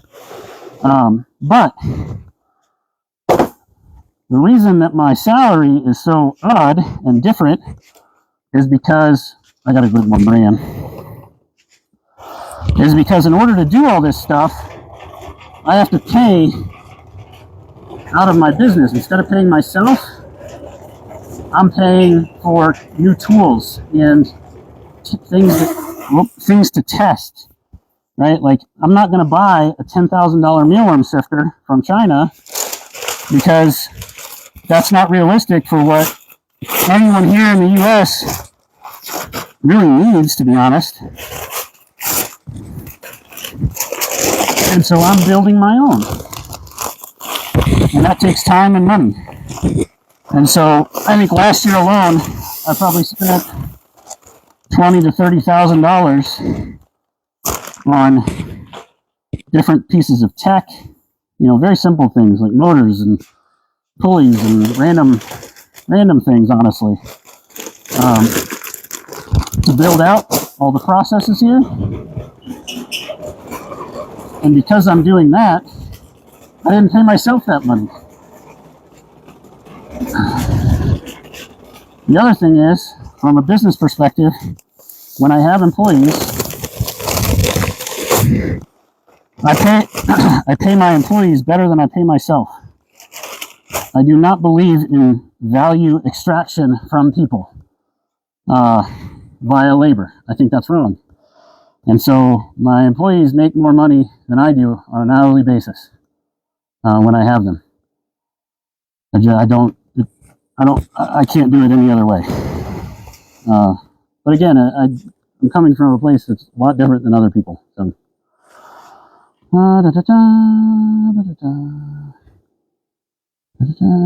poster child for each. I have it too. I feel like it's there. I've never been tested, but donations for rescue. Okay, thank you, Natural Chaos. Write Natural Chaos on a piece of paper and stick it to your. I don't have a piece of paper or a pen. By the time I walk to my office to find one, I will forget why I went to my office. How does a killie dog that grows wild here and millie grain and use it as substrate? Whoa! See that? Now that, I'd love to get to that, where I'm utilizing, like right now I'm buying bran that's been trucked in from Illinois or something, right? Maybe even further away. And so, when people say that insects are sustainable, and by people I mean corporations on LinkedIn, that's where I hear all of it all the time. I have to question it, because where's the data? Where's the proof? Because every single one of these bags of wheat bran that you're seeing took paper, trees, processing, production of the wheat, right? Like, all of that needs to factor into this. And so I've had to do it this way because from an economic perspective, I can't buy in bulk. At least I couldn't until the last year and a half or so. And I'm right on the edge, right? And so now one of the things I want to do is find local producers of what they're able to produce, how they store it, how I could use it. And then I'm not trucking wheat bran thousands of miles to feed these mealworms. That's not sustainable. But the other thing about using the wheat bran, I talked about this earlier, is getting the baseline for how the mealworms grow in it, how they reproduce. Is it worth it? What happens if you use dried distiller grains instead of wheat bran? I can get those dried distiller grains local in Missouri, less than 40 minutes away. So I'm testing those right now. But what impact does that have to the frass? Does the NPK change? Does the calcium change, right? Like, I need to figure all that out. And so now that I've got a baseline of data, I can start tinkering and sharing. That reminds me, I need to share my frass analysis. I got that done in December. And I've just been so busy with the expansion and with running this place that I haven't gotten to posting about it yet.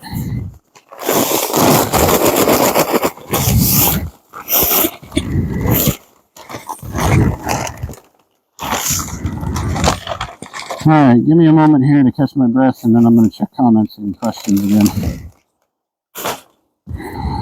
Breathing through this mask and carrying on a conversation. Oh, here we go.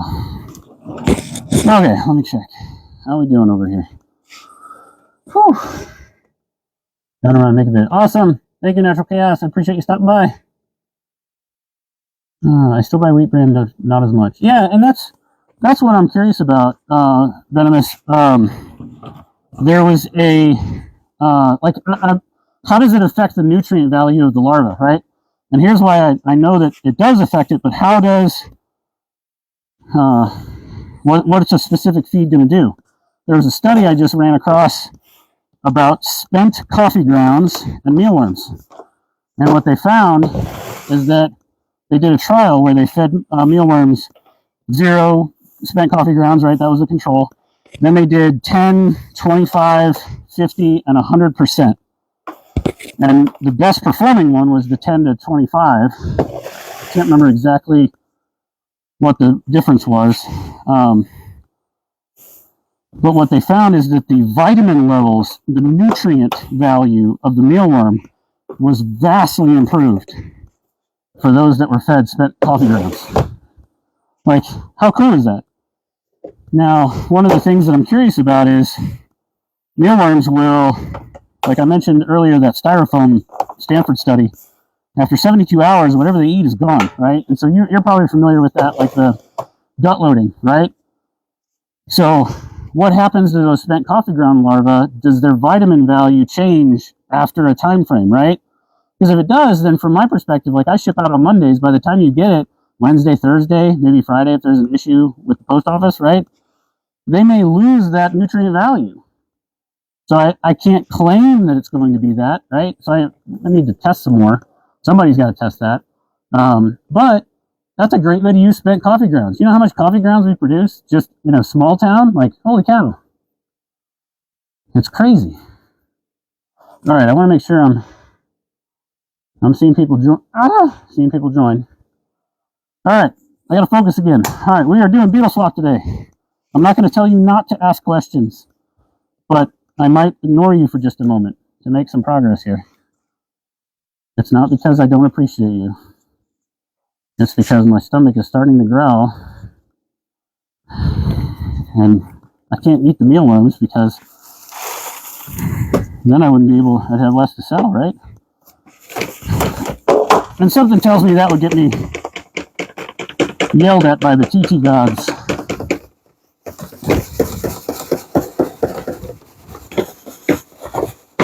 Now, if you guys have any questions, for the folks that are new, my name is Justin, and I run Midwest Mealworms in Ashland, Missouri. And what you're looking at behind me is the mealworm room.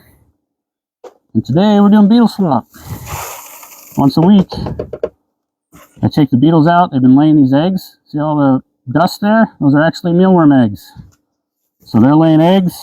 I'm going to take them out, take the beetles out, put them in a fresh tray so they can start laying in a new tray. And do that 112 times today. Because that's how many beetle trays I have. And in the meantime, I'm answering questions and having fun. I wonder how long it's going to take before my microphone dies. How do you test your frass? Giraffe Giraffe look nice. I thought it was going to be Giraffe Ninja. My brain was playing tricks on me. How do I test my frass? So, what I will do is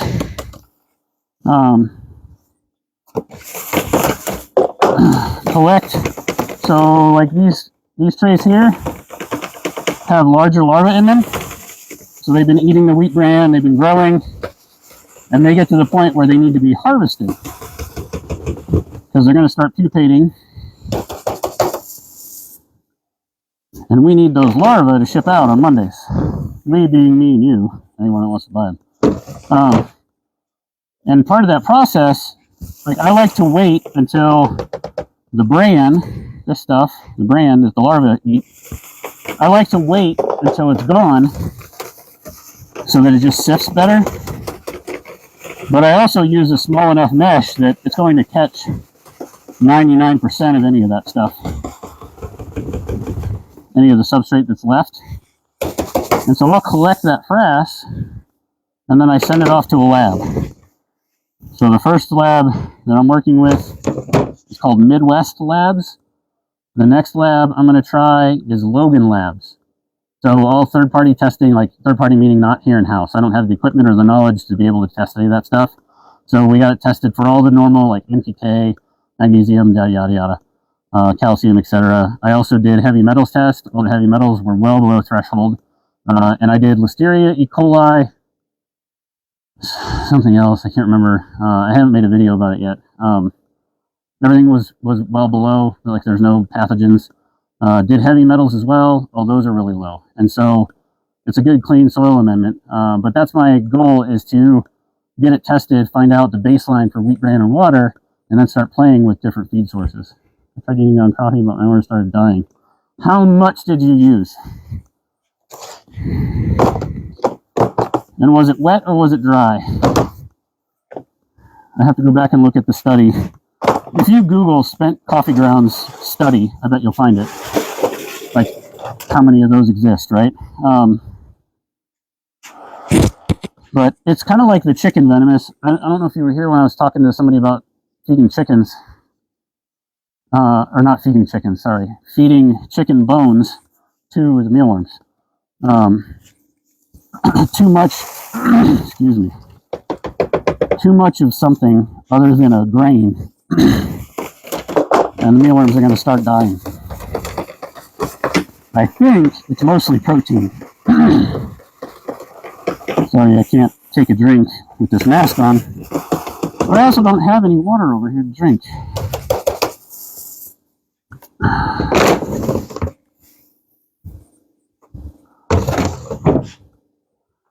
So you raise your own mealworms? I do. It is my whole business.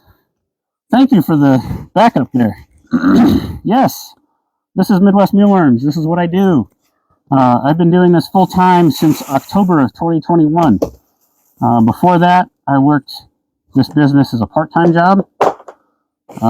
My primary job was implementing pharmacy software. I really love that job. I really like the people that I work with. I miss them a lot. But I just did not agree with where things were headed. And so my wife and I decided that it was time to give this thing a try wholeheartedly and see what happens. And so far, it's working.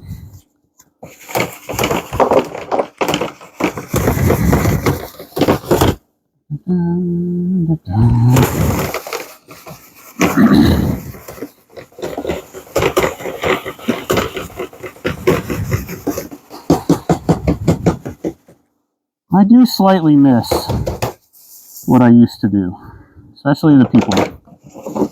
We built a really good team. I was a technical lead for a while, and then moved into main project lead. Then I was the team lead, then I was the manager. And that's when things changed and life slapped me in the face. I owe a lot to that company, but I also worked my tail off for them.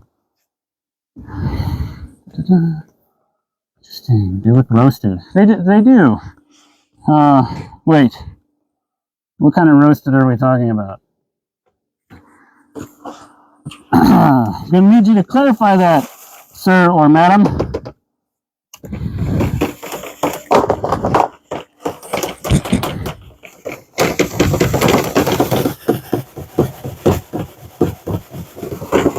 All right. You are new. What is the process? Happy to walk you through it while I do this. So, I gotta write this number down before I forget. April 8th. So today we are doing what I affectionately call beetle swap. So, these beetles, right, like the dark. They're darkling beetles. They are dark colored beetles. So these beetles are partying hard, mating, and laying eggs. We are going to separate the beetles from those eggs so that they don't continue to eat them. Those eggs will hatch and turn into mealworms. The mealworm larva, there's actually one in here, mealworm larva, that guy, is what I sell. So I sell those medium-sized larvae to people who then use it as a feed source. They're really good in protein and other nutrients, and so they're a good part of the diet for things like reptiles and poultry. And so what I'm doing today is 112 trays of beetles, approximately 1,500 beetles per tray.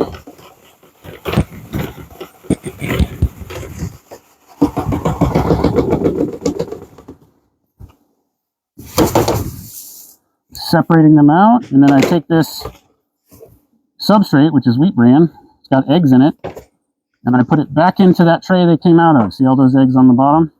All those particles, all those stuck parts, those are all eggs.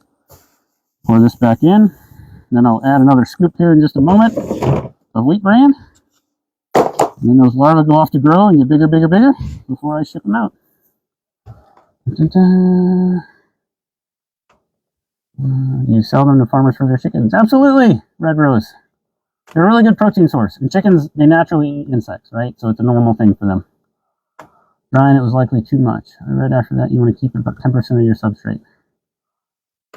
10%. Yes. There you go. What was your corporate job? I implemented pharmacy software. So we would work with your mom and pop corner pharmacies. Although unfortunately they are starting to disappear, or have been for a while, unfortunately. And then I would work with healthcare organizations, big and small, some really famous, some not so famous. And I would work with chains, places like grocery stores that have pharmacies. And what we would do is we would swap out their old software for new software. And my job was to understand how that pharmacy ran. And you would think, you know, like, the pharmacy industry is pretty regulated comparatively to other places. And you would think that that means that they would have a lot of standard practices. And while they had some, it was absolutely wild to go and find pharmacies that were doing things certain ways. And so I would learn about all the things they did, all the programs they ran, all the things that make them unique. And then I would have to figure out how to pull that off in the new software. And that's what I did. I loved it. I miss it quite a bit. But I like this a lot better. I'm going to try not to hit the tripod here. If you guys go tumbling, I apologize. Close your eyes real quick. Okay, we're good. Okay. Oh, we're getting close to lunch. All right, let me check in.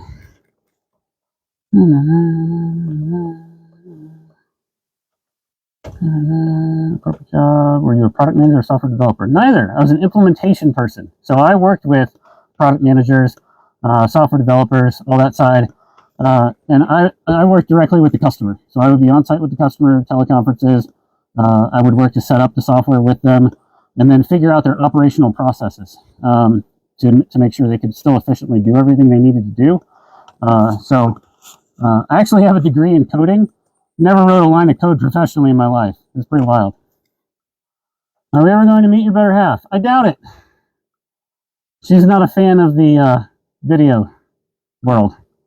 What's life size ages? How long from hatch to adult? Chickens. All right, so Jill, yeah, it does take a lot of time. Not gonna lie. From a chicken perspective, unless you're gonna do it for all of your chickens for a larger percentage of their diet, it's rough. It is. What are the life cycle in ages and how long from hatch to adult? So let's talk about that while I do some runs. Got one left here. All right, so life cycle. The one you're looking at now. Well, not yet. Now. These are beetles. Beetles are the adults. And what they are responsible for is they party hard, they mate, and then the females lay eggs. So that's what these are. These are all the beetles. Well, these are all beetles, not all of the beetles. And so what they'll do is they will lay eggs, which look like this. They're microscopic, very hard to see, but these are clusters of eggs. See the dots there that look like kind of dusty stuff? Those are eggs. Those eggs will hatch into larvae. Larva is just a fancy word for this stage. That's what the folks are purchasing and feeding to various things. So this is packed with protein. A live mealworm is 20% protein. What you might see out there is folks saying they have 50 or 60% mealworms. Those are just dehydrated mealworms. All they've done is removed the moisture. They haven't magically made it better from a protein perspective. So those larvae will then transition into a pupa. And so this is like a chrysalis for a caterpillar. Caterpillar goes into chrysalis, stays there for a little while, comes out as a flying insect, right? Mealworms are the same way. They go into that pupa stage and just kind of hang out. And then, sorry, I need to get more trays. 1, 2, 3, 4, 5. So they will hang out in that pupa stage and then hatch into the beetles that you saw in the first place. Now, let's talk about time frame for each one of those stages. Time frame is completely dependent on how you raise them, what your environment conditions are, and how you feed them. So I'll give you my timelines. In an 80-degree Fahrenheit, 50% humidity room, where I hydrate them 3 times a week. Both the beetles and the larvae. Pupa don't eat anything, they just need a good moist environment. And so the beetles that you saw to start, those will live anywhere from 4 weeks to 12 weeks. Now, they don't live that long here because after 2 to 3 months, the female beetles have laid 90 to 95% of their eggs. They front load things in their lifetime. And if you think about it in nature, the reason they're doing that is because they might get eaten, right? And so they want to get those eggs out, get them into the world before they get eaten. And so if you let them be, though, there are some that will live up to a year. Mine don't here, though. I'll feed them to the quail, or try to anyway. Feed them to your chickens. Chickens love them. So those beetles will hang out here with me for a couple months. The eggs, those eggs will hatch within a week, as long as they're viable and optimal conditions, right? So those eggs are hatched, and now they're really teeny, tiny, weensy, microscopic larvae. They're basically a miniature version of that worm that I showed you. And they will just start to eat and grow and poop.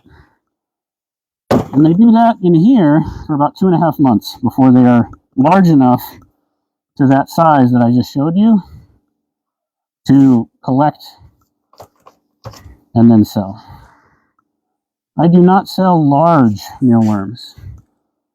Large mealworms are very prone to pupate, to go into that pupa stage, unless you apply a juvenile hormone to them.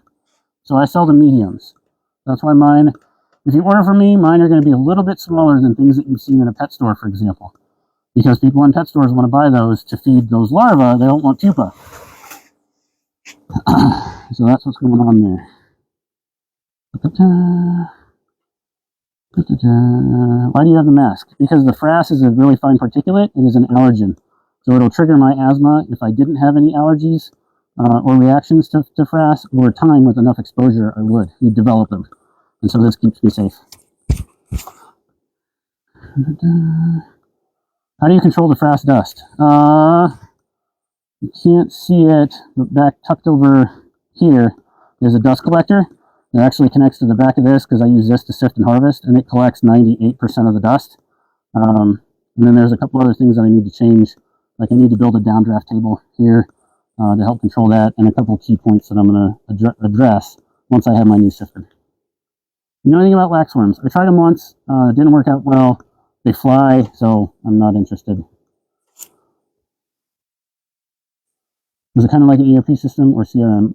It had an ERP system, automated ERP, but it was for filling prescriptions. So it would process everything. It would reach out to the insurances. It would print all the labels. I did a lot of the label work. I really enjoyed the label stuff. That's so cool. Thank you, Eleanor. Salesforce implementation. We had Salesforce from an internal use perspective, right? The key reptiles, you do with this business of yours. Love your mission. Thank you. I appreciate it. Sea beetles. I got those all over my yard. I got those all. You might have beetles in your yard. Are they? There's thousands of species of darkling beetles, which is what these guys are. These are darkling beetles, and so you may very well have these in your yard. They are a non-invasive native species in the U.S. They come from more hot climates, but they can survive. But they are not an invasive species. It is very unlikely that a mealworm colony is going to be able to establish themselves in the climate of the U.S. Now that's going to change as we continue to cook our planet.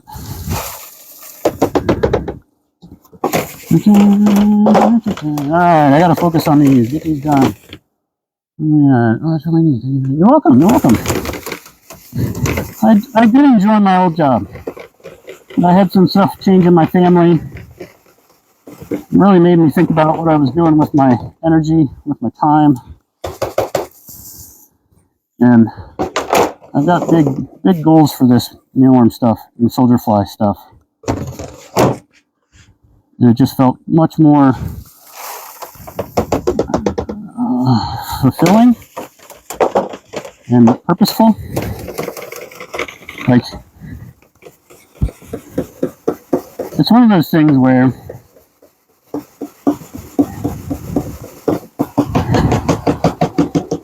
if you don't care what other people think,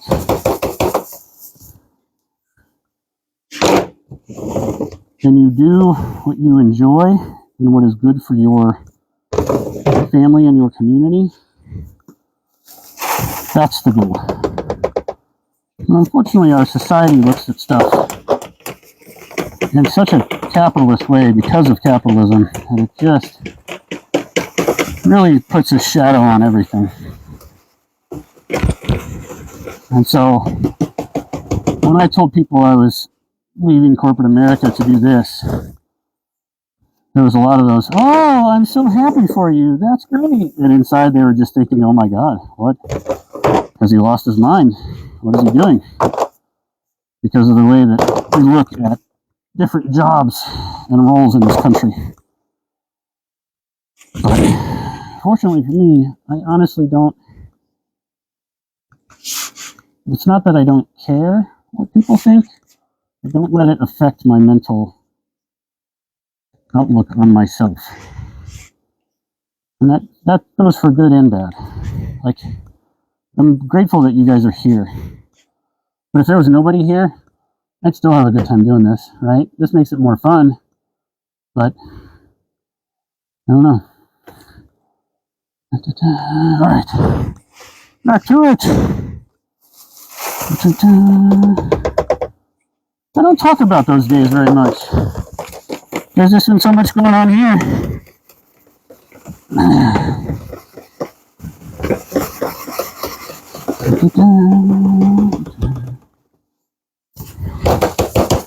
I'm really surprised this microphone has lasted this long.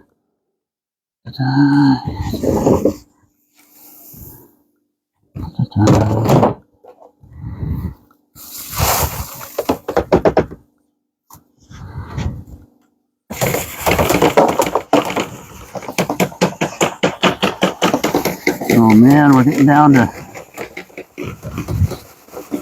just a little over one stack left. Lunch is going to taste so good.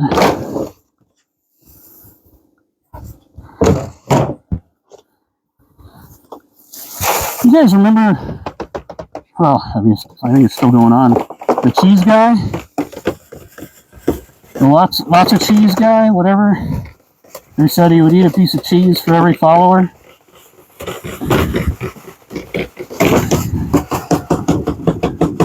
I had this weird thought go through my head. What if I ate a mealworm for every 1,000 likes or something? Like, I'm not going to do it because I'm pretty confident that goes against some sort of guideline, I'm sure. But what if I had a different account? And that's all it was. These things are delicious, by the way. Hey, what about silkworms? Silkworms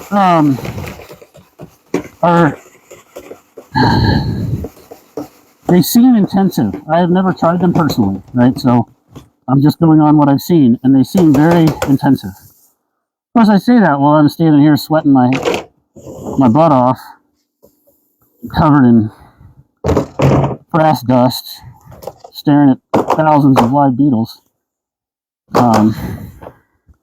I have not tried silkworms myself, and so I don't know. Like, I very much think that, like these mealworms, I'll use mealworms as an example. If you go on YouTube right now and search for mealworm content, hopefully you find me, but other than me, there's nobody talking about doing this type of stuff at this scale.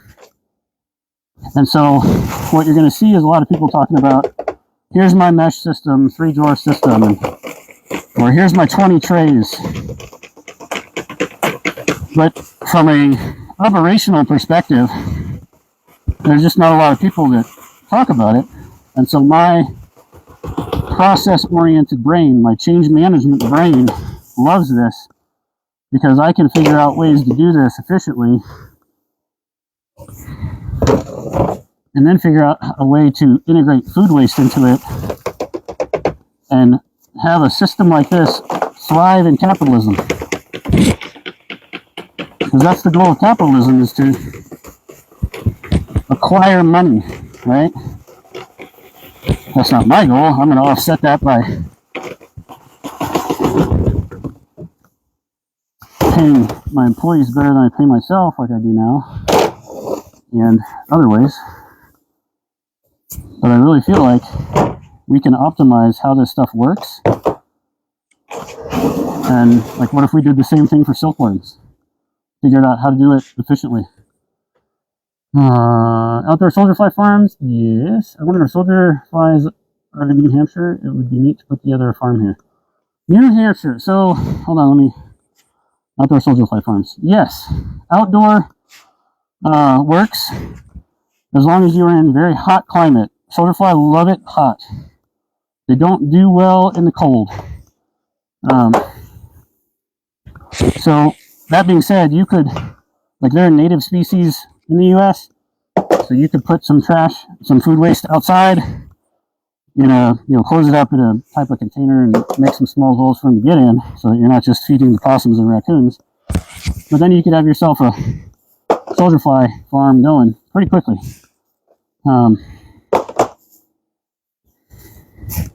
And then there was another comment, and I already forgot it. Thank you, ADHD. I wonder if soldier flies are in New Hampshire. It would be neat to put together a farm here. Alright, so New Hampshire. My bad geography skills tell me that New Hampshire is further north than Missouri. Is that true or false? Because I feel like your weather pattern there is too cold for an outdoor farm. But that being said, what's stopping somebody from using a greenhouse to do that? Like, there's got to be ways. Like, we know today that there are greenhouses that run all year round using underground heating, right?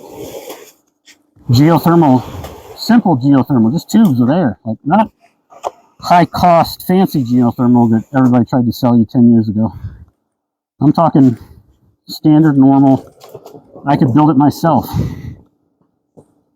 And then you just put them in a greenhouse and raise them in the greenhouse. I got greenhouses here. My neighbor owns this property, and there's greenhouses here. I'm kind of curious about doing that. What's the yellow stuff that you sift out? The yellow stuff. I'm presuming you mean this. It's more whitish. It is wheat bran. So it is the main feed source for the mealworms. The beetles don't eat too much. But as you can see, it sifts real nicely. Allows me to collect the beetles real nicely. It doesn't hold moisture as bad as like oats do or flour. So it's much less likely to mold.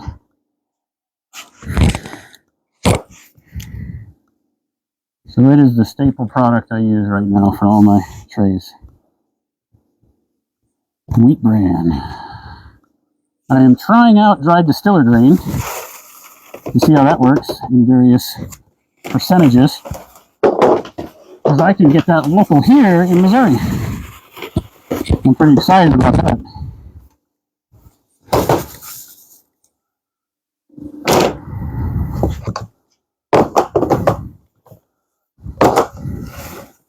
Alright, I'm starting to get to the last tower, or I'm in the last tower here, so I'm going to guess we got maybe about 20 more minutes left.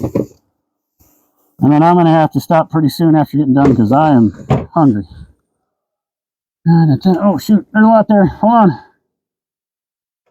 Watch it. You like the cheese dude turned out to be lactose intolerant. Oh my gosh, did he really? That's Mother Nature's cruel sometimes. There's a loose one. There's several of them. They'll be alright. They'll be alright. Ah, I need more trays. How many I got? 1, 2, 3, 4, 5, 6, 7, 8, 9, 10, 11, 12, 13. Got 13 more.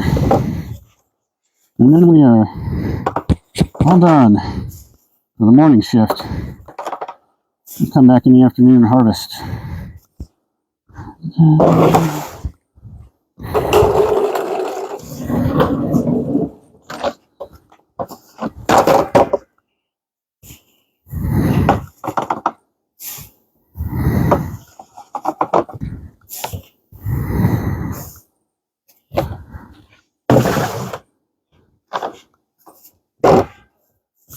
Oh man, I had to stop and think for a second.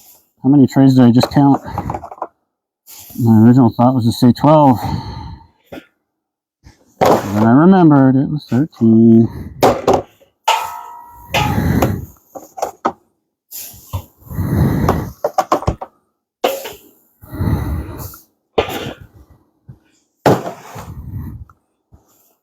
I'm gonna need one more bag of bran too.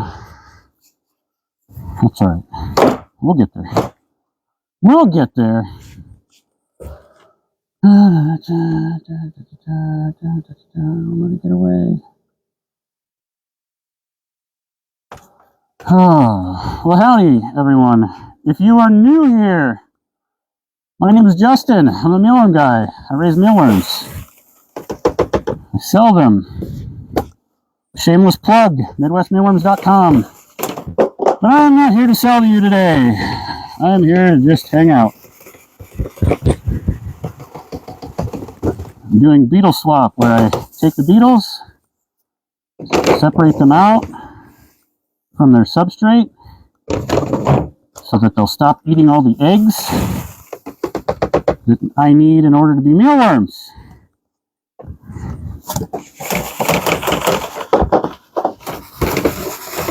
You guys have any questions? Let me know. Wheat bran that also contains eggs. Yes, 100%. So, wait. When you say it contains eggs, are you saying it contains the mealworm eggs, or the eggs from the beetles, or different insect eggs? Because both are true, but I have a but there. So, here's that tray I just took them out of, right? All those eggs. This wheat bran does also have a bunch of eggs in it. Put it back in. Then I add another scoop here in a moment, once I have a stack. True. New Hampshire is far north of Missouri. Okay. If you're far north of Missouri, I don't think you're going to get away with soldier fly larvae outdoors unless it's summertime. Even mealworms would struggle because they need heat. It's 80 degrees Fahrenheit in here right now.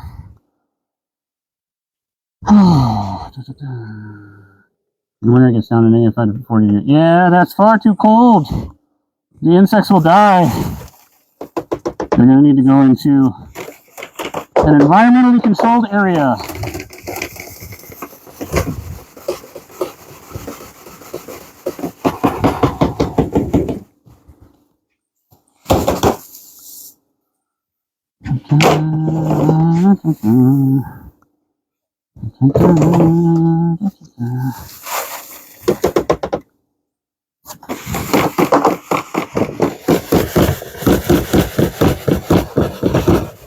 How many mealworms do I make in a month? So, whoop. Before I started expanding, so if you look behind me, see these 2x4s that are coming down? You can see a couple of them coming down. That used to be an entire wall that went all the way across. That was a good one. That was a good one.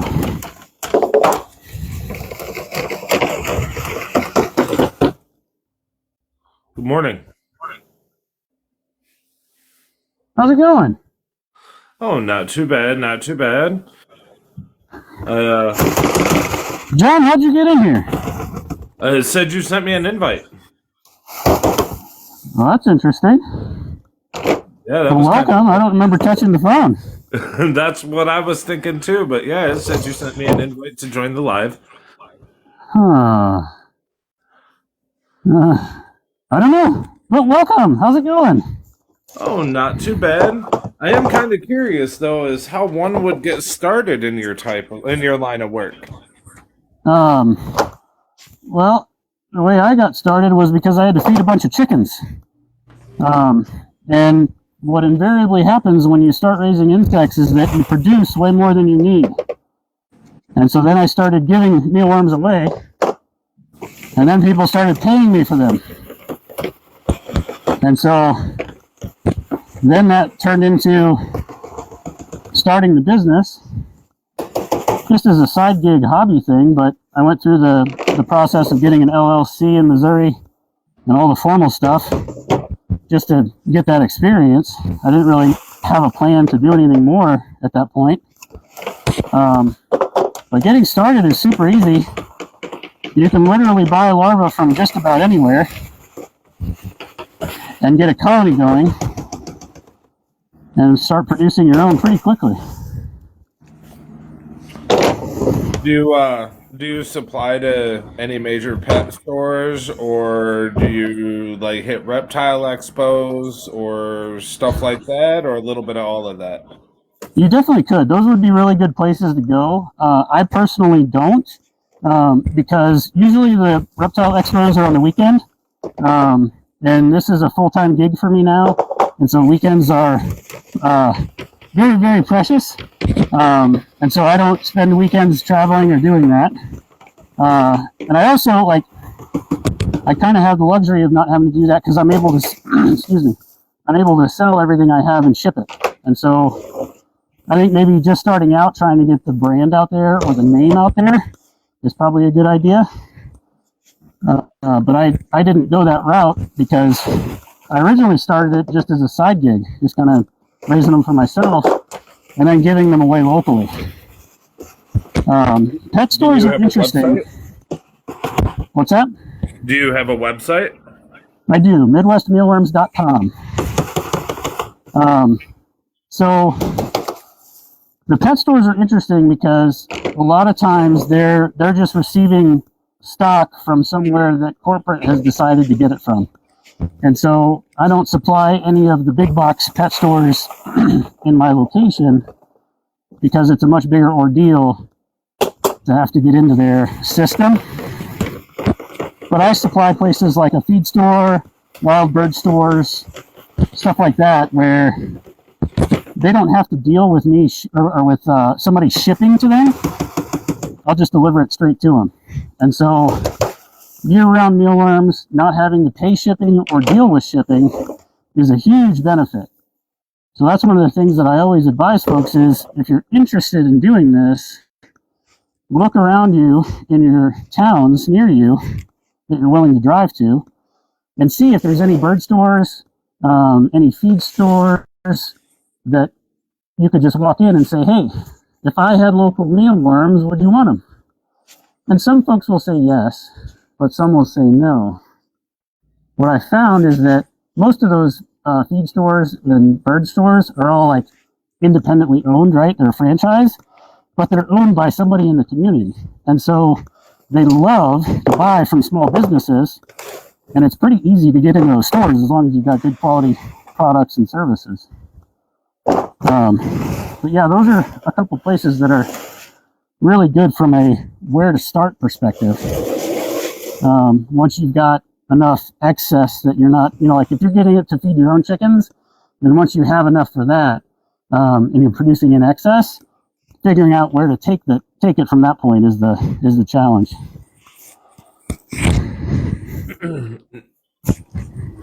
That's actually pretty cool. I've been learning a lot from you today, and I raise bearded dragons, and Very cool. My beardies they love mealworms. Now, is there a difference? I seen somebody ask a question here, which I really like the question they asked. Is there a difference between growing mealworms and growing superworms? Yes, that's a good question. So those two species, they're two separate species, but they are both darkling beetles, right? So like superworms will pupate and become beetles just like mealworms do. The way that you raise them though is different. So superworms, you have to separate a superworm from the colony in order to get it to pupate, or you have to have it in a very low density population. Like I would say like 10 worms in one of these trays might be low enough for it to pupate on its own.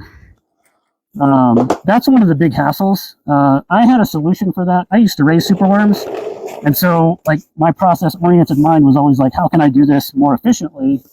And so I had a system built with PVC pipes and a funnel, and I could get thousands of superworms into pupation stations, as I called them, in just an hour or so. But the bigger issue is that superworms aren't meant to live in high density populations. And so they're very susceptible to diseases. And once they get something, it will wipe out the whole colony. And so you'll be chugging along just fine, and then all of a sudden you lose your entire colony from some sort of disease. And so I went through that a couple times and finally decided it wasn't worth it to keep trying. And so I focused everything at that point on mealworms because they don't have that issue. But otherwise, like... Sorry, go ahead. So mealworms are the only thing that you farm them? Other than your chickens? Yep, currently. Yeah. I don't have the chickens anymore, but I've got quail. So I feed all this stuff that can't come out the door here. Like I'll get trays that get mixed up with different sizes and different stages. That goes over to the quail, and they eat that up pretty good.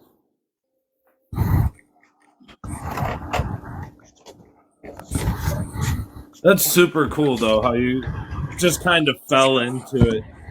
If somebody were to go into farming insects, just in Uh-huh. general, what is the very first thing that you would purchase as far as materials?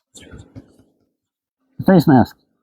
Um, I can't stress it enough because, like, I'm not going to take this thing off in the farm because of the dust that's produced by these guys. Both the frass dust and just the dust from substrate, whether it's oats or flour or whatever you're using.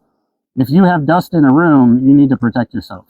And so frass, which is, let's look at what frass is. So this is a tray of just random stuff, but this stuff on the bottom, this dust, Okay. that's frass. That's their manure. That's their poop, right? And so it aerosols, it plumes into the air really easily. And what it does is, with enough exposure and time, you can become allergic to it. And so I had allergy-induced asthma before I started this adventure 8 years ago. And so I was already having issues. When I started raising mealworms, I didn't have a mask on, and I started having coughing fits and like asthma issues. It's because of the frass. And so if you're thinking about doing this, even for a short term, if you're going to do it in an area like this is an enclosed room. I ventilate every so often, but you're going to need a mask to protect yourself from the frass. That's the biggest thing, the first thing you should get. From a cost perspective, these are actually super cheap right now. They're only $100 on Amazon. You can probably find them on eBay a little less. They've been upward of $170+. So I'm not sure if there's a sale going on or what, but the masks are absolutely vital, especially the full face, because you want to protect your eyes from the dust and the irritants, because you can get styes on them. You can get clogs in your ear ducts, in your tear holes, where your tears come out, the ducts there. It's just not something you want to deal with. And so definitely get a full face respirator as you get into this if you're going to do it seriously. Okay. And then I have one more question. Overall, if what is the annual income for a year-round insect farmer? Like, is there like a ballpark range, or does it fluctuate immensely annually? Yeah, I would say it fluctuates. So I've been doing this for 8 years, but I've only been doing it full time since October of 2021, so a little over 2 years. And my answer to that now is somewhere between zero and $50,000 is what I paid myself. That being said, I run my business a little differently than what somebody might do if they just want to raise these and get an income out of it. My goal is to build as efficient of a process as I can and then help other people do it. And so I've been investing money into tools, into different machinery, into testing different ways of doing this so that a regular person like me who doesn't have an engineering degree or seed money to buy $15,000 machines can start this and do it. And so what I'm trying to do is longer term. And so I'm not trying just to make an income from this. So last year I invested a lot of what I made into different tools and tests and things that I needed to do. I also pay my employees more than I pay myself when you break it down on an hourly basis. I talked about this earlier. I'm not comfortable with value extraction from people, especially from a labor perspective. And so I make less because they make more. And that's when I have employees. Like right now, it's just me. I've got help every now and then. But the folks that I did have, they've found alternate things that they're doing that they really enjoy. And so they don't work here anymore, unfortunately. I miss them a lot. But that's why my salary is a lot lower than what you could potentially make doing this. So I like to give that little caveat. There's a playlist on my YouTube channel. I don't know if I uploaded it here to TikTok, called The Mealworm Farmer's Salary. And I kind of walk through how I operate, why I operate the way I do, and go into more detail around some of that stuff. That's awesome. I Yeah. like that you're somebody who actually goes out of the way and makes sure that your employees are taken care of. I wish more companies would do stuff like that for their employees. Um, but I appreciate your time and letting me, ask you some questions. And I'm going to Yeah. let you get back to your live and go back to what you're doing. And I'm going to observe and learn because this is All something right. that really does interest me. And again, thanks for letting me on. Very cool. Thank you, sir. I appreciate it. Happy coincidence, right? Exactly. Have a wonderful day. You too. All right. Well, there might have been a whole lot of stuff in the comments here, and I was chatting with John, kind of on accident. I wonder if my phone got hit by something when I was on here, because it's asking for a lot of invites. Oh my goodness. Oh, somebody just gave me a mealworm. Jesse, I'm seeing that now. Yep, lots of stuff. I do not sell mice or have a snake, Patty. I used to have chickens, now I have quail, but I do the mealworms because long term, I think that insects are going to be a great source to deal with our food waste and turn it into protein for animal feed. And then the frass is a really good soil amendment. But what's crazy about frass that I just learned, I had my frass tested, it's 18% protein. That's wild. Like that's a feed source for something. So I know they're using black soldier fly larvae as a feed source for fish to offset their diet by 10 to 20% with just soldier fly larva poop. And it's nutritious, like it's good for them. I think mealworm frass has the potential to do that as well. I used to raise crickets as a kid. Maybe that's where this comes from. Huh. I just saw a comment about somebody raising crickets, and that triggered in my brain. I had 2 lizards when I was a kid, and we used to have crickets in a container under the deck. Oh, wow. Sorry, I wasn't expecting that. Lots of crickets. Crickets smell though, right? Buy supplies from me. Thank you. Thank you, John, for the rose. Yeah, that was weird. I was just chatting along, and all of a sudden John was here. So I don't know if some of the dust messed with the invite or something like that, or maybe I hit a button on my microphone and I don't know I have one. You never know. Well, we are sort of done. So let's take a look at what we did here. I kind of made a mess. I got to organize a little bit, but all these are new trays. These are last week's back here. These are all new, and then there's some back here that I still have to organize and sort, and all the beetles are over here. And so they're going to lay another week, and then I'll come in here on Friday again and do this all over again every week. This is one of the processes I'm trying to improve. I've got a couple tests going regarding wire mesh, and so hopefully I can get that in there, and then it will be a lot less laborious. But got a lot done today. I need to go eat something, and then I'll be back in here harvesting. Fairly, you're welcome. Thank you guys for joining me. Thank you for everything that you sent. John, I appreciate the happy coincidence of us chatting. That's good stuff. Everything happens for a reason. So you guys have a good rest of your day. I'll be in here. I'm going to have the machine going this afternoon, and so it's going to be too loud to do a live, unfortunately. But there'll be more content coming, and we'll do more of these next week. Thank you all very much. Have an awesome, awesome day.